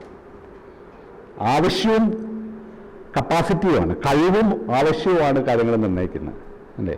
കഴിവും ആവശ്യവും അനുസരിച്ചിട്ട് പിന്നെ വിഭവങ്ങൾ വിതരണം ചെയ്യപ്പെടുന്ന ഒരു സിസ്റ്റത്തിൽ പൈസ എന്ന് പറയുന്ന ആവശ്യമില്ല. പൈസ എന്ന് പറയുന്ന അസംബന്ധം അവിടെ ആവശ്യമില്ല. അല്ലെങ്കിൽ പൈസയ്ക്കുള്ള പ്രാമുഖ്യം അവിടെ ഉണ്ടാവില്ല. സോ ഞാൻ പറഞ്ഞു വന്നത്, ഈ അനാർക്കിസ്റ്റുകളുടെ പൈസയെ പറ്റിയുള്ള ഈ സങ്കല്പം, പ്രോപ്പർട്ടിയെ പറ്റിയുള്ള സങ്കല്പം, പ്രോപ്പർട്ടിയെ പറ്റിയാണ് അവർ പറഞ്ഞത്, തെഫ്റ്റ് എന്ന് പറയുന്നത്. ഇതിൻ്റെ ഒരു ആ ചിന്തയുടെ ഒരു തുടർച്ച മാർക്സിലുണ്ട്. അതുകൊണ്ടാണ് മാർക്സ് ഈ പൈസ വളരെ പ്രധാനമായിട്ട് കാണുന്നത്. ഇപ്പം ഗുണ്ടൂസെ നോക്കിക്കഴിഞ്ഞാൽ 2 ചാപ്റ്റർ പൈസ, ചാപ്റ്റർ ഓൺ മണി എന്ന് പറയുന്ന 2 ചാപ്റ്റേഴ്സ് കാണാൻ പറ്റും. സൂക്ഷ്മമായിട്ട് വിശകലനം ചെയ്യുക എന്താണ് ഈ പൈസ എന്ന് പറയുന്നത്. നമ്മൾ തുടക്കം പറഞ്ഞിട്ടുള്ള കാര്യങ്ങൾ വെച്ച് നോക്കുകയാണെങ്കിൽ ആ മേക്കിംഗ് എന്ന് പറയുന്ന മനുഷ്യരുടെ ജീവിവർഗ സ്വഭാവത്തെ ഇത്രയും വികൃതമാക്കി മാറ്റിയ, ഇത്രയും അസംബന്ധ ജടിലമാക്കി മാറ്റിയ ഒരു കാര്യം ഈ പൈസ എന്ന് പറയുന്ന സംഗതിയാണ്, പണം എന്ന് പറയുന്ന ഒന്നാണ് എന്നാണ് മാർക്സിൻ്റെ ഒരു കാഴ്ചപ്പാട്. നമുക്ക് ഈ ഒരു കാര്യം നമ്മളിപ്പോൾ പറഞ്ഞു, അതായത് സാമൂഹ്യമായി ആവശ്യമായി വരുന്ന സോഷ്യലി നെസസറി ലേബർ പവർ, അല്ലെങ്കിൽ അത് ടൈമിലാണ്, അല്ലേ? ടൈം എന്ന് പറയുന്നത് ഒരു വസ്തുവിൽ കുടികൊള്ളുന്ന ഒന്നും മറ്റൊരു വസ്തുവിൽ കുടികൊള്ളുന്ന ഒന്നും. ഇത് തമ്മിൽ സമീകരിക്കാൻ വേണ്ടിയാണ് പൈസ നിലവിലുള്ളത്. അപ്പോൾ ഇത് പല ചിന്തകരും അതിനുശേഷം, മാർക്സിനൊക്കെ ശേഷം വന്നിട്ടുള്ള പല ചിന്തകരും പറയുന്ന ഒരു കാര്യം എന്ന് പറഞ്ഞത്, ഇതിന് വെറും ക്യാപിറ്റൽ അല്ലെങ്കിൽ സാമ്പത്തിക ശാസ്ത്രപരമായ ചില അർത്ഥങ്ങൾക്ക് അപ്പുറത്തേക്ക് വേണമെങ്കിൽ നീട്ടാവുന്ന ഒരു കാര്യമാണ്. അതിലൊരു വിവക്ഷകളെ അതിനപ്പുറത്തേക്ക് നീട്ടാൻ പറ്റും. അതായത് ഇങ്ങനെ ഒരു സംഭവം ഉണ്ടാവണമെങ്കിൽ ഈ സമയത്തെ തമ്മിൽ ഏകീകരിക്കുന്ന ഒരു മാനകം നിങ്ങൾക്ക് ഉണ്ടാവണം, അല്ലേ? എൻ്റെയും മറ്റ് 2 പേരുടെ ജീവിതത്തിലെ സമയം എന്ന് പറയുന്നതിനെ ഏകീകരിക്കുന്ന അല്ലെങ്കിൽ സമീകരിക്കുന്ന ഒരു സിസ്റ്റം, ഒരു മാനകം നിങ്ങളുടെ കയ്യിലുണ്ടെങ്കിൽ മാത്രമേ, നിങ്ങൾക്കുണ്ടെങ്കിൽ മാത്രമേ ഈ അധ്വാന ശക്തി, ലേബർ പവർ, അധ്വാന ശേഷികൾ തമ്മിൽ സമീകരിക്കാൻ പറ്റും, അല്ലേ? അപ്പം എന്ത് വേണം? അതിന് നിങ്ങൾക്കൊരു കാലസങ്കല്പം ഉണ്ടാവണം, ഒരു കാലം ഉണ്ടാവണം, ഒരു ടൈമിനെ പറ്റിയുള്ള സങ്കല്പം ഉണ്ടാവണം, ഒരു കലണ്ടർ ഉണ്ടാവണം. അപ്പം ഈ വാൾട്ടർ ബെഞ്ചമിനെ പോലുള്ള ആൾക്കാർ പറയും, ഈ ക്യാപിറ്റലിസ്റ്റ് മോഡേണിറ്റി വർക്ക് ചെയ്യുന്ന അതിൻ്റെ ഒരു കലണ്ടറിലാണ്. നമ്മൾ ജീവിക്കുന്ന കാലസങ്കല്പം തന്നെ ക്യാപിറ്റലിസം ഉണ്ടാക്കിയൊരു കാലസങ്കല്പമാണ്. ആ കാലസങ്കല്പത്തിൻ്റെ ഉള്ളിലാണ് നമ്മളൊക്കെ ജീവിക്കുന്നത്. കാരണം അധ്വാന ശക്തി ഇങ്ങനെ വിനിമയം ചെയ്യാൻ, സമീകരിക്കാൻ പറ്റുകയാണ്. 2 അധ്വാന ശക്തികൾ തന്നെ, 2 അധ്വാന ശേഷികൾ പരസ്പരം സമീകരിക്കാൻ കഴിയുന്ന രീതിയിൽ ഒരു കാലസങ്കല്പം ഉണ്ടാവുക എന്ന് പറഞ്ഞാൽ, ആ കാലസങ്കല്പത്തിനുള്ളിൽ മൊമെൻ്റ് എന്ന് പറയുന്നത് എന്താണ്, ടൈം എന്ന് പറയുന്നത് എന്താണ്, ഓരോ മൊമെൻറ്റും പിന്നെ വാൾട്ടർ ബെഞ്ചമിൻ പറയുക എംപ്റ്റി ഹോമോജിനസ് എന്നാണ്, എംപ്റ്റി ആൻഡ് ഹോമോജിനസ് ടൈം എന്നാണ്. എംപ്റ്റി ആണത്. എംപ്റ്റി എന്ന് പറഞ്ഞാൽ എന്താ? എംപ്റ്റി എന്ന് പറഞ്ഞത് ഇപ്പം നമ്മൾ ഇതിനെപ്പറ്റി പറഞ്ഞ പോലെയാണ്. എം ടി എന്ന് പറഞ്ഞാൽ ശൂന്യമാണ്, ശൂന്യവും ഏകജാതീയവുമായ കാലം എന്നാണ് വാൾട്ടർ ബെഞ്ചമിൻ പറയാം. അത് കലണ്ടറിൻ്റെ ടൈമിനെയാണ് വേണേൽ എടുക്കാം. അപ്പോൾ കലണ്ടറിലെ ടൈം എന്ന് പറഞ്ഞാൽ എന്താ?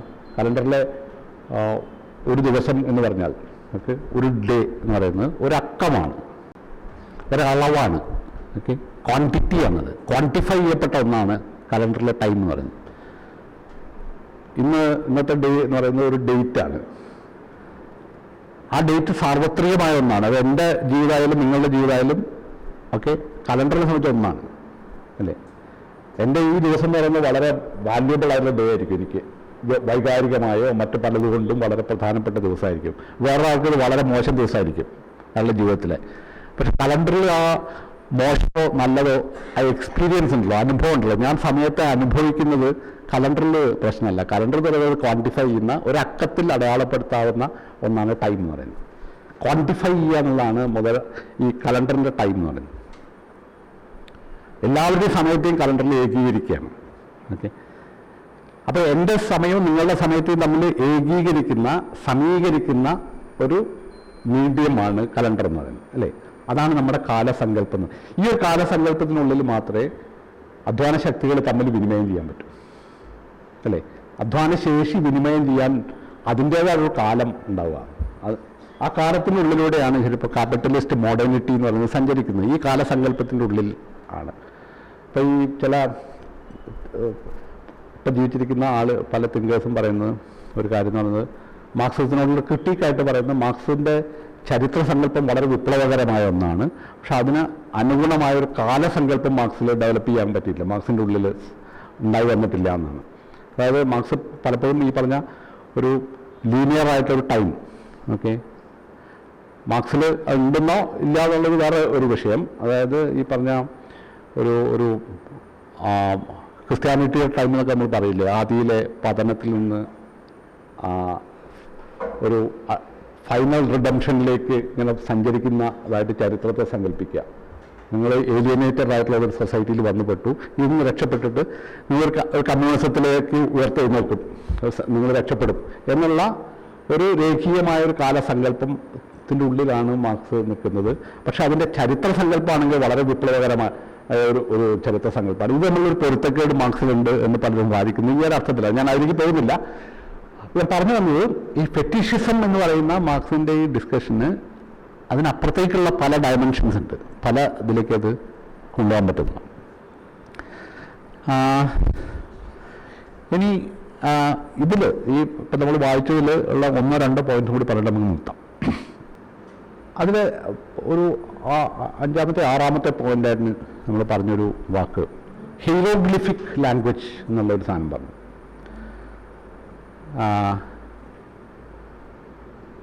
ഈ ഹീറോഗ്ലിഫിക് എന്നത് നമ്മൾക്ക് എല്ലാവരും കേട്ടിട്ടുള്ളതായിരിക്കും. പ്രാചീന ഈജിപ്ഷ്യൻ ഒരു ലിപിയാണത് ഹീറോഗ്ലിഫിക്. വേണമെങ്കിൽ ചിത്രണ ഭാഷ എന്നൊക്കെ വേണമെങ്കിൽ പറയാം.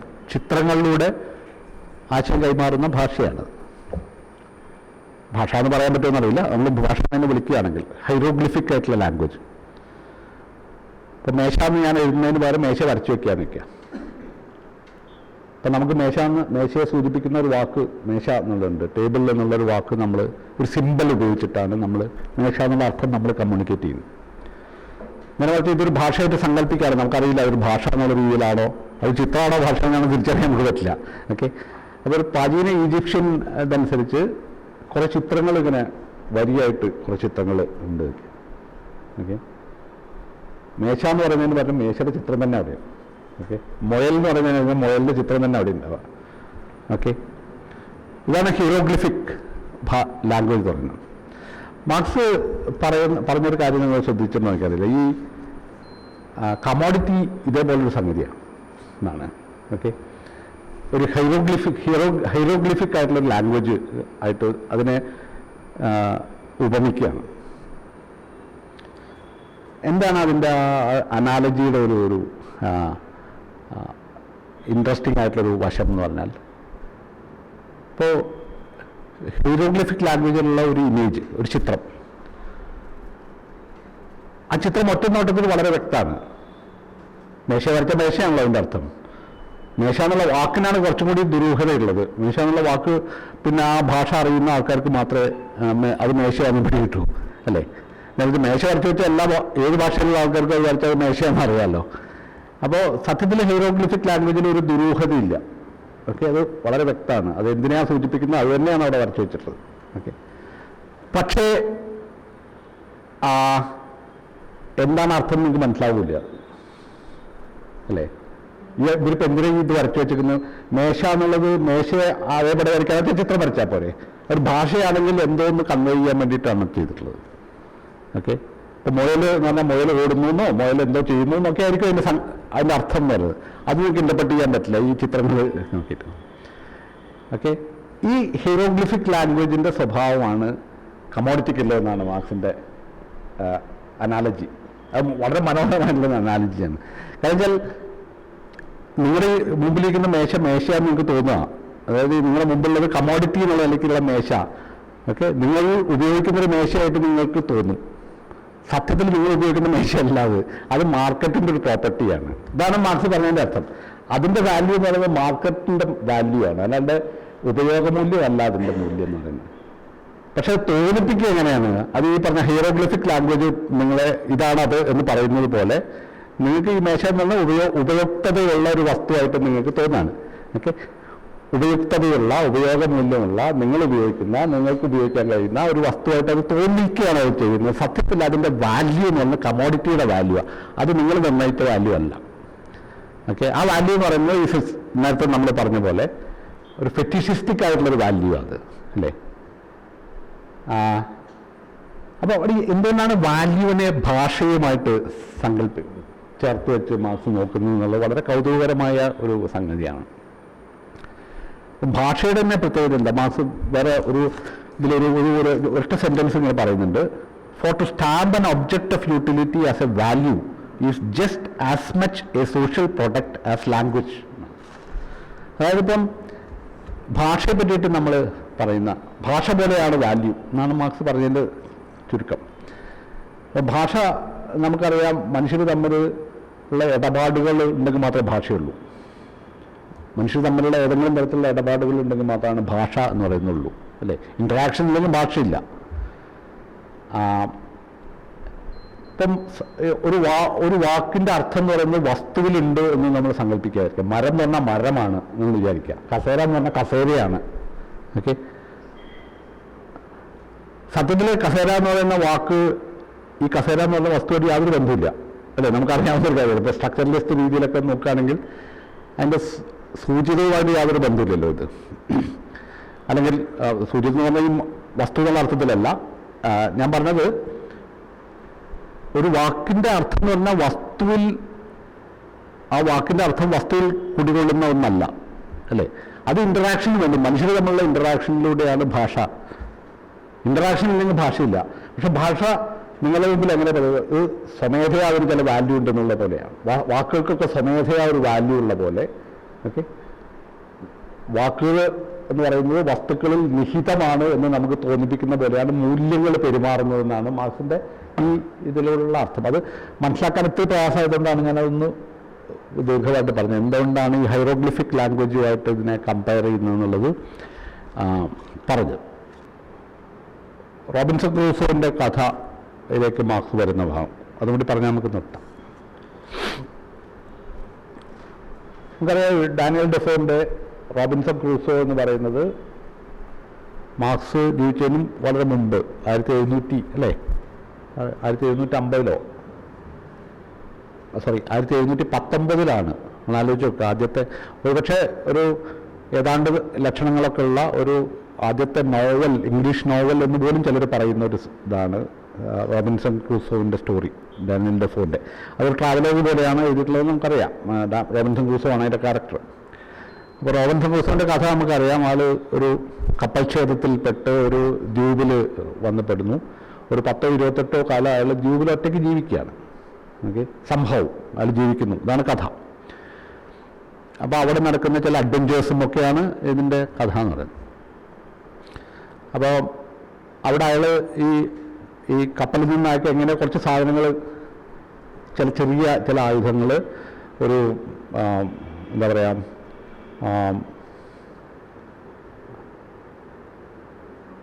വളരെ കുറച്ച് കാര്യങ്ങൾ മാത്രമാണ് പുള്ളിയുടെ കയ്യിൽ ഉള്ളത്. ഒരു പുസ്തകം, രേഖപ്പെടുത്താൻ പറ്റുന്നൊരു പുസ്തകം. അങ്ങനെ പല സാധനങ്ങൾ അയാളുടെ കയ്യിലുണ്ട്. ഇത് മാത്രമേ മൂപ്പർക്കുള്ളൂ. മൂപ്പരവിടെ എത്തിപ്പെട്ട് ഈ ദ്വീപിൽ അയാൾ ചെറുതായിട്ട് പ്രൊഡ്യൂസ് ചെയ്യുക ചില സാധനങ്ങൾ, അതൊക്കെ അത്യാവശ്യമുള്ള സാധനങ്ങൾ അയാൾ ഉണ്ടാക്കുന്നു. വേറെ വഴിയില്ല. കുക്ക് ചെയ്യുന്നു, അല്ലെങ്കിൽ ചില സാധനങ്ങൾ ഉണ്ടാക്കുന്നു, ചില വസ്തുക്കൾ ഉണ്ടാക്കുന്നു. ഇങ്ങനെ ഒരുപാട് കാലം അയാൾ സർവൈവ് ചെയ്തെന്നാണല്ലോ ഈ കഥ, റോബിൻസൺ ക്രൂസോൻ്റെ കഥ. അപ്പോൾ ഈ റോബിൻസൺ ക്രൂസോൻ്റെ കഥ ഈ പൊളിറ്റിക്കൽ എക്കോണമിസ്റ്റുകൾക്ക് വളരെ താല്പര്യമുള്ള സാധനമാണ്. ഓക്കെ, അപ്പോൾ മാർക്സിന് മുമ്പുള്ള ഈ പൊളിറ്റിക്കൽ എക്കോണമി, മാർക്സ് ബൂർഷ്വ എന്ന് വിളിക്കുന്ന പൊളിറ്റിക്കൽ എക്കോണമിസ്റ്റുകൾ മുഴുവൻ ഈ റോബിൻസൺ ക്രൂസോൻ്റെ ഈ കഥ വളരെ പ്രധാനമായിട്ട് എടുക്കുന്നുണ്ട്. കാരണം വെച്ചാൽ എങ്ങനെയാണ് മനുഷ്യർ പ്രൊഡക്ഷൻ എന്ന് പറയുന്നത് തുടങ്ങിയത്, ഉൽപ്പാദിപ്പിക്കാൻ തുടങ്ങിയത് എങ്ങനെ എന്നുള്ളതിനെ കാണിക്കുന്നതിന് വേണ്ടിയിട്ട് റോബിൻസൺ ക്രൂസോൻ്റെ കഥയാണ് എടുക്കുക. അപ്പോൾ റോബിൻസൺ ക്രൂസോ എന്താ, മനുഷ്യർ ആകെ എല്ലാവരും ഇങ്ങനെ ഒറ്റയ്ക്ക് ജീവിക്കുന്ന ആളുകളാണ്. അപ്പോൾ അവരവരുടെ നെസസിറ്റിയിൽ നിന്നാണ് പ്രൊഡക്ഷൻ ഉണ്ടാക്കുന്നത്. ഇതാണല്ലോ അതിൻ്റെ ഒരു വേറൊരർത്ഥം. എക്കണോമിക്സിൻ്റെ ഭാഷയിലേക്ക് നമ്മൾ പറഞ്ഞു കഴിഞ്ഞാൽ അവരുടെ ദൈനംദിന ജീവിത ആവശ്യങ്ങൾ നിറവേറ്റാൻ വേണ്ടി അവർ പ്രൊഡ്യൂസ് ചെയ്യാൻ തുടങ്ങി. അപ്പോൾ ഒരു ഫസ്റ്റ് എക്കണോമിക് മാൻ ആണ് റോബിൻസൺ ക്രൂസോ എന്ന രീതിയിലാണ് ഇത് സങ്കല്പിക്കുക. ഇപ്പോൾ സ്റ്റേറ്റ് ഓഫ് നേച്ചറിലുള്ള ആദ്യത്തെ മനുഷ്യൻ ആയിട്ട് സങ്കല്പിക്കുക, ഒറ്റയ്ക്കുള്ള മനുഷ്യൻ. ഓക്കെ, പ്രൊഡക്ഷൻ ഉണ്ടാക്കുക. എന്തിനാ പ്രൊഡ്യൂസ് ചെയ്യുന്നത്? അയാൾക്ക് ജീവിക്കാൻ വേണ്ടി അയാൾ പ്രൊഡ്യൂസ് ചെയ്യും. അപ്പോൾ അയാൾ ഉണ്ടാക്കുന്ന വസ്തുവിന് എന്താ, വസ്തുവിൽ അയാളുടെ അധ്വാനം അടങ്ങിയിട്ടുണ്ട്. അവരും അംഗീകരിക്കും, പൊളിറ്റിക്കൽ എക്കോണമിസ്റ്റുകളും അംഗീകരിക്കും, മൂല്യം എന്ന് പറയുന്നത് അധ്വാനമാണ്. ഈ പൊളിറ്റിക്കൽ എക്കോണമിസ്റ്റുകൾ അംഗീകരിക്കുന്ന സാധനമാണ്. ഒരു വസ്തുവിൽ അടങ്ങിയ അധ്വാനമാണ് മൂല്യം. ഞാൻ പറഞ്ഞത് മാർക്സിൻ്റെ സിദ്ധാന്തമല്ല, മാർക്സ് അതിന് മുന്നോട്ട് പോവുക ചെയ്യും.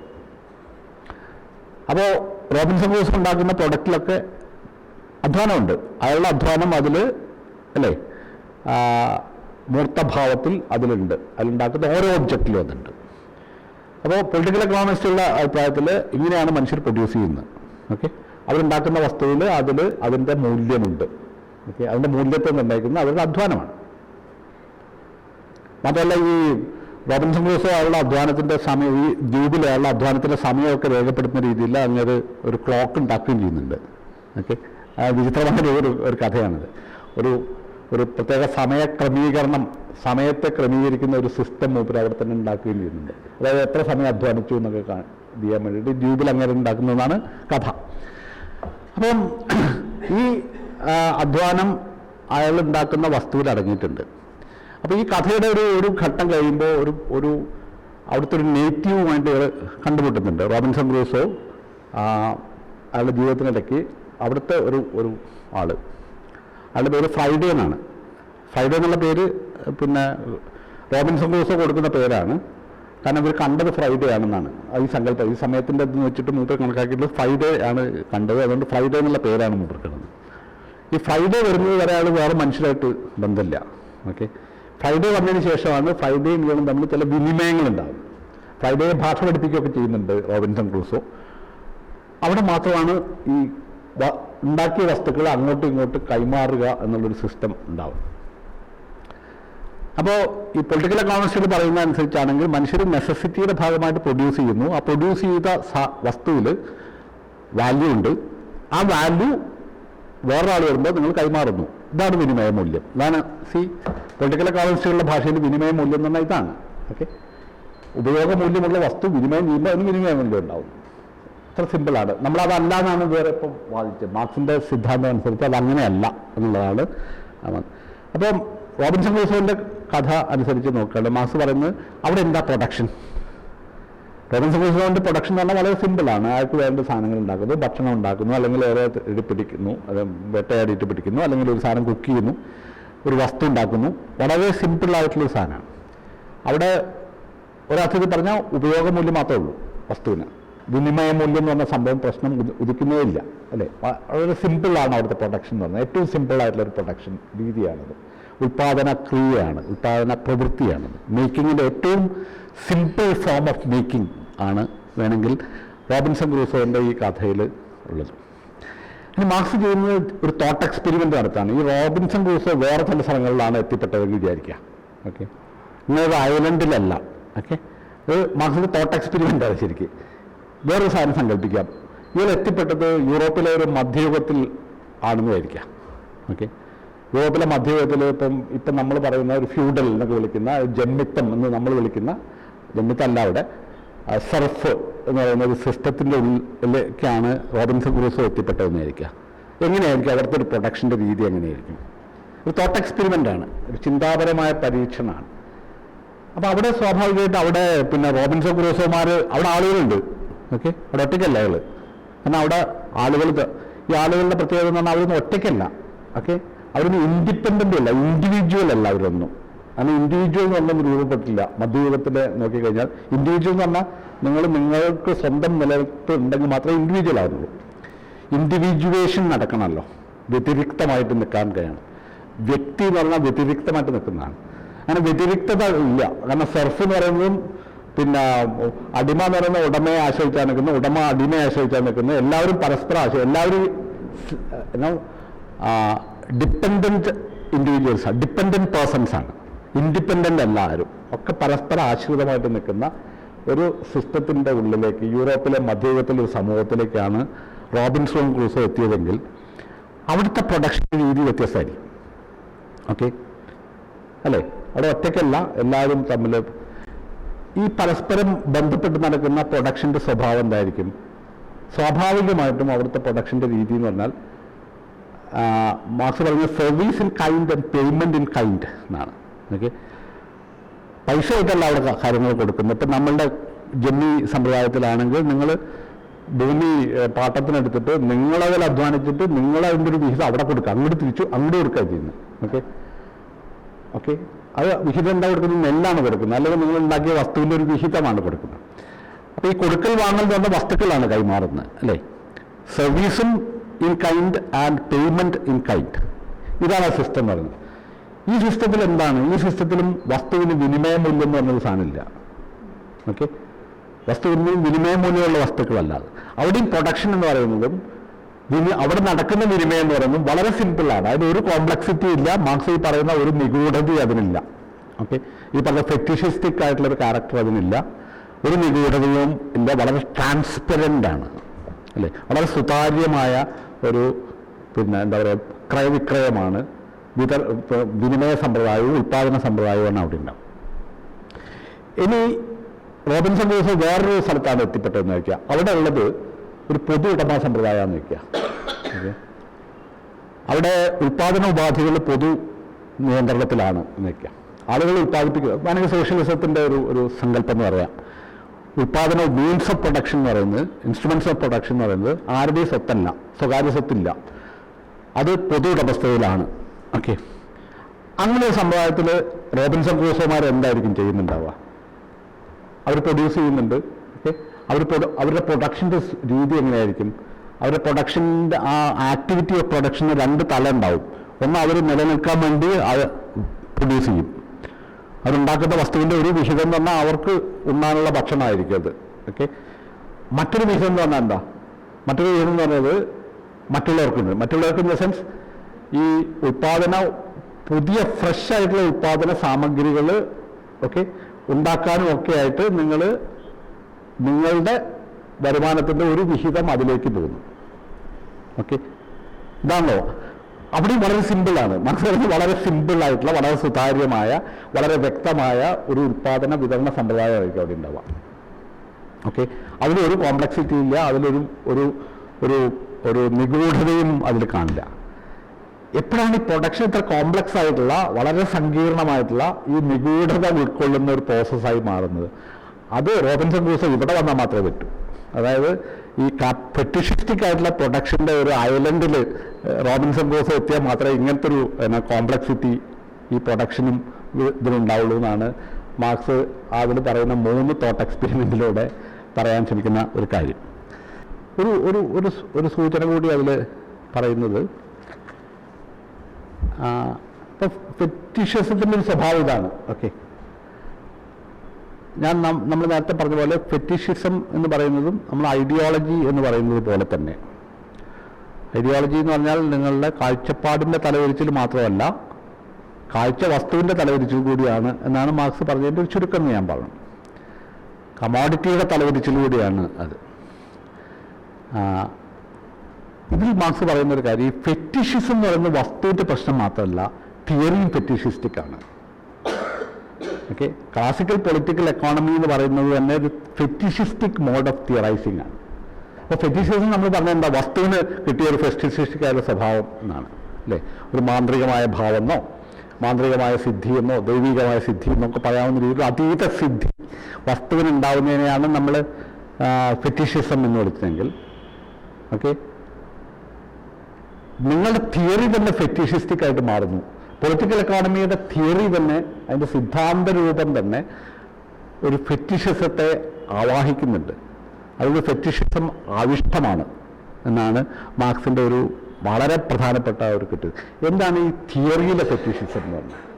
ഓക്കെ, തിയറി എന്ന് പറഞ്ഞാൽ എല്ലാ തിയറിയിലല്ല, ഇവിടെ മാർക്സ് ഉദ്ദേശിക്കുന്നത് ക്ലാസിക്കൽ പൊളിറ്റിക്കൽ എക്കോണമിസ്റ്റുകളുടെ തിയറിയുടെ മോഡലിൽ തന്നെ ഒരു ഫെറ്റിഷിസത്തിൻ്റെ ആവേശമുണ്ട്, അത് ആവിഷ്ടമാണ് അതിൽ എന്നുള്ളതാണ്.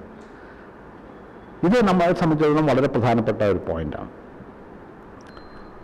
അതായത് എന്താണ് ഈ പറഞ്ഞതിൻ്റെ അർത്ഥം? നിങ്ങളുടെ മുമ്പിലുള്ള വ്യവസ്ഥയുടെ സമ്പർക്കങ്ങൾ നിങ്ങളുടെ ചിന്തയുടെ സമ്പർക്കങ്ങളായിട്ട് മാറുന്നു. ഓക്കെ, നിങ്ങളുടെ മുമ്പിലുള്ള സിസ്റ്റത്തിൻ്റെ ഉള്ളിലുള്ള കാറ്റഗറീസ് നിങ്ങളുടെ ചിന്തയുടെ സമ്പർക്കങ്ങൾ, കാറ്റഗറീസ് ഓഫ് തോട്ട് എന്നാണ് മാർക്സ് ഉപയോഗിക്കുന്നത്. ഞാൻ അതാണ് നേരത്തെ വായിച്ചതിൽ ഒരു പോയിന്റ് അതാണ്. The categories of bourgeois economy consist of such forms. They are forms of thought expressing with social validity the conditions and relations of a definite historically determined mode of production. That is the mode of the production of commodities. ഇതാണ് marks പറയുന്ന ഒരു കാര്യം എന്ന് പറയുന്നത്. എന്താണ് ഈ വ്യവസ്ഥയുടെ സമ്പർക്കങ്ങൾ ചിന്തയുടെ സമ്പർക്കങ്ങളായിട്ട് മാറുക എന്ന് പറഞ്ഞാൽ? അതാണ് ക്ലാസിക്കൽ പൊളിറ്റിക്കൽ എക്കോണമിയിൽ സംഭവിച്ചത് എന്ന് പറയാൻ എന്താ കാരണം എന്നുള്ളത് നോക്കാം. ഇപ്പോൾ അതായത് ഇപ്പം ഈ ക്ലാസിക്കൽ പൊളിറ്റിക്കൽ എക്കോണമിസ്റ്റുകൾ സാമ്പത്തിക വിശകലനം നടത്തുമ്പോൾ അവർ അടിസ്ഥാന സമ്പർക്കങ്ങളായിട്ട് എടുക്കുന്നത് കമോഡിറ്റിയാണ്. മാർക്സ് അങ്ങനെ തന്നെയാണ്, കമോഡിറ്റിയാണ് ഏറ്റെടുക്കുന്നത്. കാരണം മാർക്സ് പറയുന്നത് കമോഡിറ്റി അതിൻ്റെ സെല്ലാണ്. ക്യാപിറ്റലിസം ഒരു ജീവിയാണെങ്കിൽ അതിൻ്റെ കോശമാണ് കമോഡിറ്റി. ഓക്കെ, എന്ന രീതിയിലാണ് ക്ലാസിക്കൽ പൊളിറ്റിക്കൽ എക്കോണമിസ്റ്റുകളും തുടങ്ങുന്നത്. അവർ വിശകലനം തുടങ്ങുന്നത് കമോഡിറ്റി എന്നുള്ളതിൽ നിന്നാണ്, അല്ലെങ്കിൽ വിനിമയ മൂല്യം എന്ന്. പക്ഷേ ക്ലാസിക്കൽ പൊളിറ്റിക്കൽ എക്കോണമിസ്റ്റുകൾ എന്താ പറയുന്നത്? വിനിമയ മൂല്യം എന്ന് പറയുന്നത് കമോഡിറ്റിയുടെ സ്വാഭാവികമായ ഒരു മൂല്യമാണ്. അതാണ് വ്യത്യാസം. കമോഡിറ്റിയുടെ സ്വാഭാവികമായ, അതിൽ അന്തർനിഹിതമായ അല്ലെങ്കിൽ അതിൻ്റെ ഇൻട്രിൻസിക് ആയിട്ടുള്ള ഒരു ഗുണമാണ് വിനിമയ മൂല്യം. അപ്പം മാർക്സിൻ്റെ വിഷയം വെച്ച് എന്താണ് വിനിമയ മൂല്യം എന്ന് പറയുന്നത്? അതൊരു സിസ്റ്റത്തിൽ വന്നു വരുന്ന സാധനമാണ്. അതിൽ നിഹിതമായ ഒന്നല്ല, ഇൻട്രിൻസിക് ആയിട്ടുള്ള ഒന്നല്ല. പൊളിറ്റിക്കൽ എക്കോണമിസ്റ്റുകൾ അതിനെ കാണുന്നത് ഓക്കെ ഈ വസ്തുക്കൾക്കൊക്കെ സ്വാഭാവികമായ വിനിമയ മൂല്യമുണ്ട് എന്ന രീതിയിലാണ്. ഓക്കെ, അത് സ്വാഭാവികമായ ഒന്നാണ്. അപ്പോൾ സോഷ്യൽ ആയിട്ടുള്ള ഒന്നിനെ നാച്ചുറലാക്കി മാറ്റുക അല്ലേ. സത്യത്തിൽ സാമൂഹ്യമായ ഒരു പ്രക്രിയയിലൂടെ രൂപപ്പെട്ട ഒന്നാണ്. നമ്മൾ പറഞ്ഞ തോട്ട് എക്സ്പെരിമെൻറ്റ്സ് ഒക്കെ വെച്ച് നമ്മൾ ഇപ്പോൾ പറഞ്ഞു വന്നൊരു സാധനം എന്ന് പറഞ്ഞാൽ ഒരു പ്രത്യേക സാമൂഹ്യ പ്രക്രിയയിലൂടെ സാമൂഹ്യ വ്യവസ്ഥയുടെ ഉള്ളിൽ മാത്രമാണ് ഈ മൂല്യം ഉണ്ടാവുന്നത്. വിനിമയമുള്ളത് കൊണ്ട് വിനിമയ മൂല്യം ഉണ്ടാവില്ല എന്ന് നമ്മൾ പറഞ്ഞു. ഓക്കെ, പക്ഷേ ക്ലാസിക്കൽ പൊളിറ്റിക്കൽ എക്കോണമിസ്റ്റുകൾ കമോഡിറ്റിയെ കാണുന്നത് അതിന് സ്വാഭാവികമായ മൂല്യമാണ്. അപ്പം എന്താ ചെയ്യുന്നത്? ഓക്കെ, സോഷ്യൽ ആയിട്ടുള്ള ഒന്ന് നാച്ചുറലൈസ് ചെയ്യപ്പെടുക. ഇപ്പോൾ ഫ്രൈഡേ വരുന്നതിന് മുമ്പ് റോബിൻസൺ ക്രൂസോ വസ്തുക്കൾ ഉണ്ടാക്കിയിട്ടുണ്ട്. വസ്തുക്കൾക്ക് അപ്പം വിനിമയമൊന്നുമില്ല, പക്ഷെ വിനിമയം വരുന്ന സമയത്ത് ഒരു വിനിമയമൂല്യം ഉണ്ടായി, ഇത്രയേ ഉള്ളൂ. ഓക്കെ, ആഡം സ്മിത്തും ഡേവിഡ് റിക്കാർഡോ പറയുന്ന അനുസരിച്ചാണെങ്കിൽ വസ്തുക്കളിൽ നിങ്ങളുടെ അധ്വാനമുണ്ട്. വേറൊരാൾ വരുമ്പോൾ ആ വസ്തു ഞാൻ വേറൊരാൾക്ക് കൊടുക്കുന്നുണ്ടെങ്കിൽ അതിന് വിനിമയ മൂല്യം വന്നു. അത് വളരെ സ്വാഭാവികമാണ്. അത് സിസ്റ്റമായിട്ട് ബന്ധമുള്ള സാധനമല്ല. മനസ്സിലായില്ലേ? അപ്പോൾ ഒരു വസ്തുവിന് കൈവരുന്ന വിനിമയ മൂല്യം എന്ന് പറയുന്നത് അതിൻ്റെ ഉപയുക്തതയുടെ സ്വാഭാവികമായ ഒരു പരിണാമമാണ്. ഓക്കെ, ഫ്രൈഡേ വരുമ്പോൾ വിനിമയ മൂല്യം ഉണ്ടായി, എൻ്റെ വസ്തുവിനൊരു വിനിമയ മൂല്യം ഉണ്ടായി. ഞാനുണ്ടാക്കിയൊരു വസ്തു കൊടുക്കാൻ ഒരാൾ നിങ്ങളുടെ മുമ്പിൽ വന്നു കഴിഞ്ഞാൽ അതിന് വിനിമയ മൂല്യം ഉണ്ടായിരുന്നു. അത്ര സിമ്പിളാണെന്നാണ്. അതാണ് മാർക്സ് പറയുന്നത്. അങ്ങനെയല്ല സത്യത്തിൽ വിനിമയ മൂല്യം ഉണ്ടാവുന്നത്. ഓക്കെ, ഈ ഫെറ്റിഷിസ്റ്റിക് ആയിട്ടുള്ളൊരു സിസ്റ്റത്തിൻ്റെ ഉള്ളിലാണ് മണി എന്ന് പറയുന്ന ഒരു സംഗതി വരുമ്പോൾ ഒക്കെയാണ്. ഓക്കെ, അപ്പം ക്ലാസിക്കൽ പൊളിറ്റിക്കൽ എക്കോണമിസ്റ്റുകൾ ലോകത്ത് കാണുന്നത് മുഴുവൻ, അല്ലെങ്കിൽ വസ്തുക്കളെ കാണുന്നത് മുഴുവൻ, അതിൽ മുഴുവൻ ഇങ്ങനെ സ്വാഭാവികമായ മൂല്യമടങ്ങുന്ന സാധനങ്ങളായിട്ട് കാണുക. അപ്പം എന്താ, നിങ്ങളുടെ തിയറി തന്നെ ഫെറ്റിഷിസ്റ്റിക് ആവുകയാണ് അല്ലേ? നിങ്ങളുടെ നോട്ടം തന്നെ, നിങ്ങളുടെ കാഴ്ചപ്പാട് തന്നെ ഫെറ്റിഷിസ്റ്റിക് ആവുകയാണ്. അപ്പോൾ ഫെറ്റിഷിസം എന്ന് പറയുന്നത് വസ്തുഭാവമല്ല, ഒരു മനോഭാവം കൂടിയായിട്ട് മാറുകയാണ്. ഐഡിയോളജിയുടെ കാര്യം പറഞ്ഞ പോലെ തന്നെ ഐഡിയോളജി ഒരു മനോഭാവം മാത്രമല്ല, ഒരു വസ്തുഭാവം കൂടിയാണെന്ന് നമ്മൾ നേരത്തെ പറഞ്ഞു. കാഴ്ചപ്പാടിൻ്റെ തലവരിച്ചിലല്ല, ലോകത്തിൻ്റെ തന്നെ തലവരിച്ചിലാണ് എന്ന് പറയുന്നത് പോലെ ഫെറ്റിഷിസം എന്ന് പറയുന്നത് ഇതേപോലെ തന്നെ വസ്തുവിൻ്റെ ഭാവം മാത്രമല്ല, നിങ്ങളുടെ ഒരു മനോഭാവം കൂടിയാണ്. നിങ്ങൾ ഫെറ്റിഷിസ്റ്റിക് ആയിട്ടൊരു ലോകത്തെ കാണുകയാണ്. ലോകത്തെ കാണുന്നു. ഇപ്പം നമ്മൾ മണിയുടെ കാര്യം പറഞ്ഞപ്പോൾ, പൈസ എന്ന് പറയുന്നത് എനിക്ക് മൂല്യമുള്ളതായിട്ട് ഒന്നായിട്ട് കാണാൻ പറ്റുമെന്ന് പറഞ്ഞാൽ എൻ്റെ നോട്ടം തന്നെ ഫെറ്റിഷിസ്റ്റിക് ആണെന്നാണ് അല്ലേ? എൻ്റെ നോട്ടം തന്നെ എങ്ങനെയാണ്, എനിക്കതിനെ കീറി കളയാൻ പറ്റില്ല, കാരണം അത് വാല്യൂബിളാണ് എന്നെനിക്ക് കാണാൻ പറ്റുന്നത് എൻ്റെ നോട്ടം ഫെറ്റിഷിസ്റ്റിക് ആണെന്നുള്ളതാണ്. അതുപോലെ ക്ലാസിക്കൽ പൊളിറ്റിക്കൽ എക്കോണമിയുടെ സമീപന രീതി തന്നെ, അതിൻ്റെ സൈദ്ധാന്തിക മാതൃക, സിദ്ധാന്ത മാതൃക തന്നെ ഫെറ്റിഷിസ്റ്റിക് ആയിട്ടുള്ള ഒന്നാണ് എന്നാണ് മാർക്സ് പറയാൻ ശ്രമിക്കുന്നത്. അതിൻ്റെ ഒരു പ്രത്യേകത മാർക്സ് പറയുന്നത്, സമൂഹത്തിലെ നിയമങ്ങൾ മുഴുവൻ പ്രകൃതി നിയമങ്ങൾ പോലെ ഒന്നായിട്ട് പൊളിറ്റിക്കൽ എക്കോണമിസ്റ്റുകൾ കാണുകയാണ്. ഓക്കെ, ഇതൊക്കെ പ്രകൃതി നിയമം എന്ന് പറഞ്ഞാൽ അലംഘനീയമായിട്ടുള്ള ഒന്നാണ്, നാച്ചുറൽ ലോ എന്ന് പറയുന്നത്. അതിപ്പോൾ ഗുരുത്വാകർഷണം എടുക്കുക, നാച്ചുറൽ ലോ ആണ് അത്. അതുപോലെ പൊളിറ്റിക്കൽ എക്കോണമിസ്റ്റുകൾ മാർക്കറ്റിനെയും ലോകത്തെയൊക്കെ കാണുന്നത് ഇതൊക്കെ പ്രകൃതി നിയമം പോലെ സംഭവിക്കുന്നതാണ്, നാച്ചുറലൈസ് ചെയ്യാണ്. സോഷ്യൽ ഈസ് ബിക്കമിങ് നാച്ചുറലൈസ്ഡ് അല്ലേ? സാമൂഹ്യമായി രൂപപ്പെട്ടതിനെ നാച്ചുറലായിട്ട് കാണുക എന്നുള്ളതാണ് തിയറിയിലെ ഫെറ്റിഷിസം എന്ന് മാർക്സ് പറയുന്നത്. അതായത് നിങ്ങൾ വിശകലനം ചെയ്യുന്ന കാറ്റഗറിയെ നിങ്ങൾ ഗിവൺ ആയിട്ടുള്ള ഒന്നായിട്ട് എടുക്കുകയാണ്. ഓക്കെ, അതിൻ്റെ പിന്നിലുള്ള അതെങ്ങനെ രൂപപ്പെട്ടു എന്നുള്ളതിലേക്ക് പെനിട്രേറ്റ് ചെയ്യാൻ നിങ്ങൾക്ക് പറ്റാതെ വരിക. Penetrating the givenness of the facts, നിങ്ങളുടെ മുമ്പിലുള്ള വസ്തുതകളുടെ ലഭ്യമായിട്ടുള്ള അവസ്ഥയുണ്ട്, അതായത് ഗിവൺ ആയിട്ടുള്ള അവസ്ഥയുണ്ടല്ലോ, എന്ന് പറഞ്ഞാൽ നൽകപ്പെട്ട അവസ്ഥയുണ്ടല്ലോ, ആ നൽകപ്പെട്ട അവസ്ഥയുടെ പിന്നിലേക്ക് മുറിച്ചു കടക്കാൻ പറ്റില്ല നിങ്ങളുടെ നോട്ടത്തിന്. നിങ്ങൾ അത് സ്വാഭാവികമായിട്ടുള്ളതായിട്ട് നിങ്ങൾ എടുക്കുകയാണ്, ഡേറ്റ ആയിട്ട് എടുക്കുകയാണ്. ഓക്കെ, സ്വാഭാവികമായ മൂല്യമുള്ള ഡേറ്റ ആയിട്ട് എടുക്കുകയാണ്. അതിൻ്റെ മുകളിലാണ് നമ്മൾ തിയറി നിൽക്കുന്നത് എന്നുള്ളതാണ് മാർക്സിൻ്റെ വാദം. ഇതിനെപ്പറ്റി ഒരു ഉദാഹരണം പറയുന്നത്, അപ്പം എന്താ വെച്ചാൽ, അപ്പം നിങ്ങൾ കാണുന്നത് വെച്ചാൽ, ഇതിന് മുമ്പുണ്ടായിരുന്നത് മുഴുവൻ, ഇപ്പോൾ ക്യാപിറ്റലിസത്തിന് മുമ്പുണ്ടായിരുന്നതിന് മുഴുവൻ നിങ്ങൾ കാണുന്നത് ക്യാപിറ്റലിസത്തിന് തിരുത്താനുള്ള തെറ്റുകളായിട്ടാണ്. ഓക്കെ, ഇപ്പോൾ ഫ്യൂഡൽ എന്ന് പറഞ്ഞാൽ അത് കറക്റ്റ് ചെയ്യേണ്ട ഒരു സാധനമായിട്ടാണ്. നിങ്ങൾക്ക് പ്രസൻറ്റിനെ തിരുത്താനുള്ള തെറ്റുകളായിട്ടാണ് പാസ്റ്റിനെ കാണുന്നത്. ഓക്കെ, പ്രസൻറ്റിന് തിരുത്തുമ്പോൾ മുമ്പുള്ള സിസ്റ്റമൊക്കെ തകരാറാണ്, അപ്പോൾ നാച്ചുറൽ ഒഴുകിപ്പോൾ എത്തി എന്നുള്ളതാണ്. ക്യാപിറ്റൽ ആയതോടുകൂടി ഇതെല്ലാം വളരെ സ്വാഭാവികമായി, എല്ലാം നാച്ചുറലാണ്. ഇപ്പം നിങ്ങൾ വസ്തുക്കളൊക്കെ അതിൻ്റെ തനി സ്വഭാവം കാണിച്ചു, കാരണം വിനിമയമൂല്യം അതിൻ്റെ തനി സ്വഭാവം, ആ തനി സ്വഭാവം നിങ്ങളിപ്പോൾ കാണിച്ചു. ഇതിന് മുമ്പുണ്ടായിരുന്നതൊക്കെ, അപ്പോൾ അതിന് ഉദാഹരണം പറഞ്ഞ് ഈ ക്രിസ്ത്യാനിറ്റിയെ പറ്റിയാണ് മൂപ്പർ പറയുന്നത്. ക്രിസ്ത്യൻ ചർച്ച് മുമ്പുണ്ടായിരുന്ന മതങ്ങളെ മുഴുവൻ പേജൻ ആയിട്ട് കാണുന്നത് പോലെ അതെന്നാണ്. ഓക്കെ, ക്രിസ്ത്യാനിറ്റി പറയുന്നത് എന്താ, അതിന് മുമ്പുള്ള മതങ്ങളൊക്കെ അന്ധവിശ്വാസങ്ങളാണ്, ശരിയായ വിശ്വാസം തന്നെ ക്രിസ്ത്യാനിറ്റിയാണെന്ന്.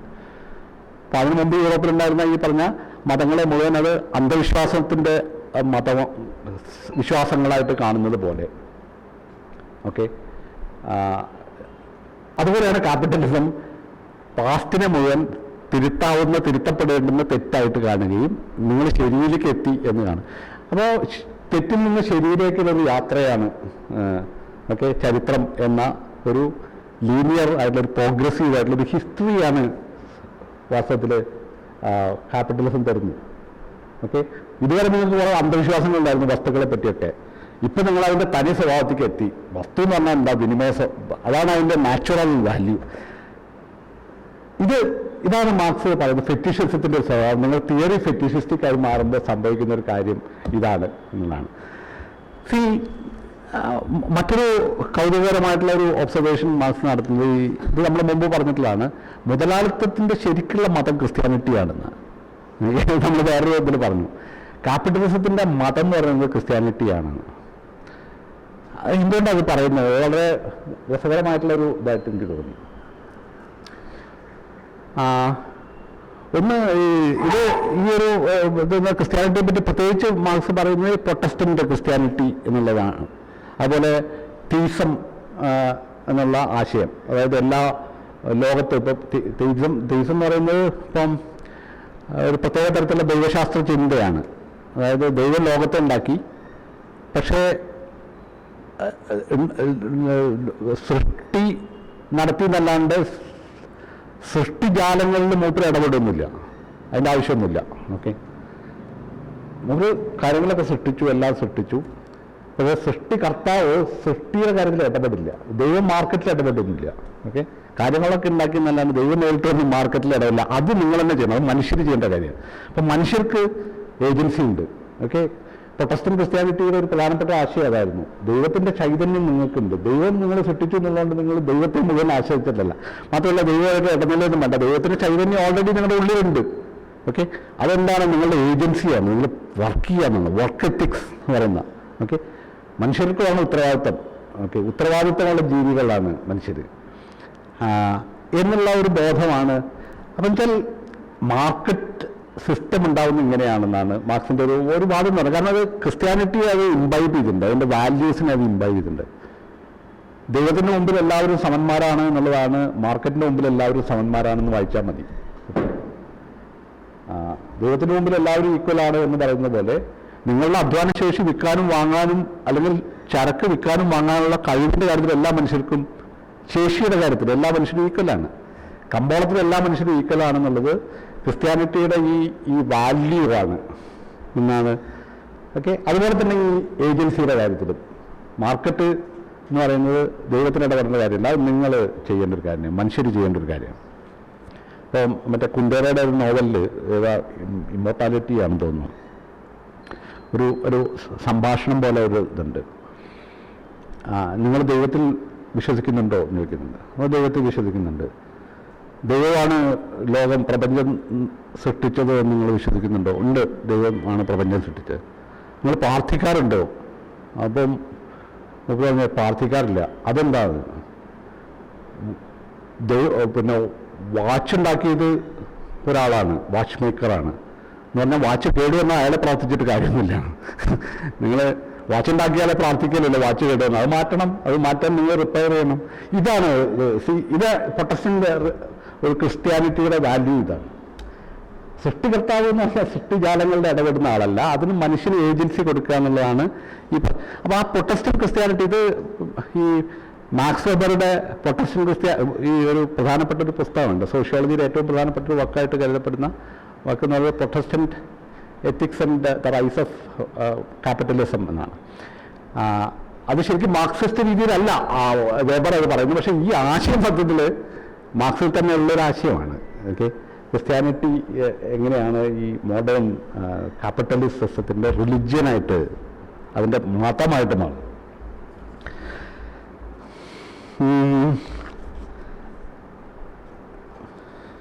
നമ്മൾ ഫെറ്റിഷിസത്തെക്കുറിച്ചുള്ള എല്ലാ കാര്യങ്ങളും ഇതിൽ പറഞ്ഞു തോന്നുന്നു. ഒരൊറ്റ കാര്യം മാത്രം, അത് അവസാനത്തെ പോയിൻ്റാണ്. അതായത് മാർക്സ് പറയുന്ന ഒരു വിചിത്രമായ ഒരു തോട്ട് എക്സ്പെരിമെൻ്റ് പോലെ മാർക്സ് പറയാവുന്നതാണ്.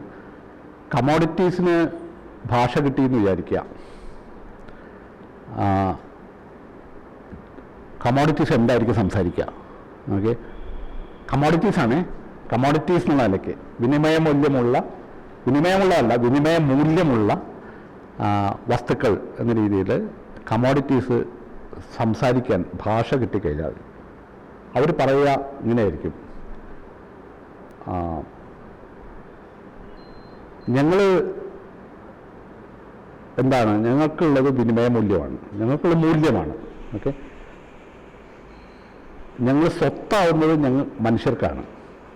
ഓക്കെ, ഒരു കസേര പറയുകയാണ്, ഈ കസേര എൻ്റെ സ്വത്താണ്. ഓക്കെ, അപ്പോൾ എന്നെ സംബന്ധിച്ചുള്ള എൻ്റെ സ്വത്താണത്. ഓക്കെ, മാർക്സ് ഉപയോഗിക്കുന്ന വാക്ക് റിച്ചസ് എന്നാണ്. റിച്ചസ് എന്ന് പറഞ്ഞാൽ സ്വത്ത് എന്നൊക്കെയാണ് അർത്ഥം, ധനം, സ്വത്ത് എന്നൊക്കെ, സമ്പത്ത് എന്നൊക്കെ അർത്ഥം. പക്ഷേ ഇവിടെ അതിന് യൂസ് വാല്യൂ എന്ന് എടുക്കുക, യൂസ് വാല്യൂ എന്നുള്ള അർത്ഥത്തിൽ എടുക്കുക. അപ്പോൾ കസേര സ്വത്താവുന്നത് ആർക്കാണ്? മനുഷ്യർക്കാണ്. കസേര സംബന്ധിച്ചിടത്തോളം എന്താ? കസേര പറയുകയാണെങ്കിൽ പറയുക എൻ്റെ വാല്യൂ എനിക്കുള്ളത് വിനിമയ മൂല്യം മാത്രമാണ്. ഓക്കെ, ഞങ്ങൾ കമോഡിറ്റീസ് എന്ന നിലയ്ക്ക് ഞങ്ങൾ പരസ്പരം സംസാരിക്കുന്നതും വിനിമയ മൂല്യം എന്നുള്ള അർത്ഥത്തിൽ മാത്രമായിരിക്കും. ഓക്കെ, ചരക്കുകളായിട്ടാണ് ഞങ്ങൾ പരസ്പരം പെരുമാറുന്നതും നിങ്ങളോട് പെരുമാറുന്നതും ഒക്കെ. ഓക്കെ, എക്സ്ചേഞ്ച് വാല്യൂ, കമോഡിറ്റിക്ക് എക്സ്ചേഞ്ച് വാല്യൂ ഉള്ളതാണ്. അതിന് ഇൻട്രിൻസിക് പ്രോപ്പർട്ടി യൂസ് വാല്യൂ ആയിട്ട് അതിന് യാതൊരു ബന്ധമില്ല. ഓക്കെ, അത് സ്വത്താവുന്നത് മനുഷ്യർക്കാണ്, അത് മനുഷ്യരുടെ പ്രശ്നമാണ്, അത് നിങ്ങളുടെ പ്രശ്നം, അത് എൻ്റെ പ്രശ്നം. അപ്പം ഞാൻ പെട്ടെന്ന് ആലോചിച്ചത് പിന്നെ നമ്മുടെ ആർട്ടിഫിഷ്യലി ഇൻ്റലിജൻറ്റ് മെഷീൻ സംസാരിക്കുന്ന പോലെയാണ്. ഓക്കെ, കമോഡിറ്റി സംസാരിക്കുക അങ്ങനെയായിരിക്കും. നിങ്ങൾ ChatGPT-യോട് ഇപ്പോൾ എന്താണ് ലവ് എന്ന് ചോദിച്ചു കഴിഞ്ഞാൽ ലവിനെ കുറിച്ച് ദീർഘമായ പ്രബന്ധം എഴുതിത്തരും. ലവ് എന്ന് പറഞ്ഞാൽ അങ്ങനെയാണ്, ഇമോഷണൽ അറ്റാച്ച്മെൻ്റ് ആണ്, അതിനെപ്പറ്റി പ്ലേറ്റോ അങ്ങനെ പറഞ്ഞിട്ടുണ്ട്. അതൊക്കെ പറഞ്ഞ് പിന്നെ നിങ്ങൾ ചോദിച്ചു നോക്കൂ എന്താണ് ലവ്, ലവ് ഇതാണോ അതാണോ ചോദിച്ചാൽ ദീർഘമായിട്ട് എഴുതും. എന്നിട്ട് നിങ്ങളൊന്ന് ചോദിച്ചോ ഡു യു ലവ് എന്ന് ചോദിച്ചു നോക്കൂ. ഓക്കെ, അതിനോട് ചോദിക്കാണ് നിങ്ങൾ സ്നേഹിക്കുന്നുണ്ട്, അപ്പം എന്താ പറയുക? No, I am a machine. അതെ, നിങ്ങൾക്ക് പറയുന്നത് I am only a machine. Okay, എനിക്ക് ഇമോഷണൽ ബോണ്ട് എന്ന് പറഞ്ഞൊന്നുമില്ല. എന്താണെന്ന് ചോദിച്ചാൽ വേറെ രീതിയിൽ നിങ്ങൾക്ക് അതിനെ പ്രോംപ്റ്റ് ചെയ്തിട്ട് ചോദിപ്പിക്കാം. ഇമോഷണൽ ബോണ്ട് എന്നൊക്കെ മനുഷ്യരുടെ പ്രശ്നമാണ്, അതൊക്കെ മനുഷ്യർക്കാണ് ഇമോഷണൽ ബോണ്ട് വെക്കുന്നത്. എന്നെ സംബന്ധിച്ചിടത്തോളം ഡിഫൈൻ ചെയ്യാൻ പറഞ്ഞാൽ ഞാൻ ഡിഫൈൻ ചെയ്യാതെ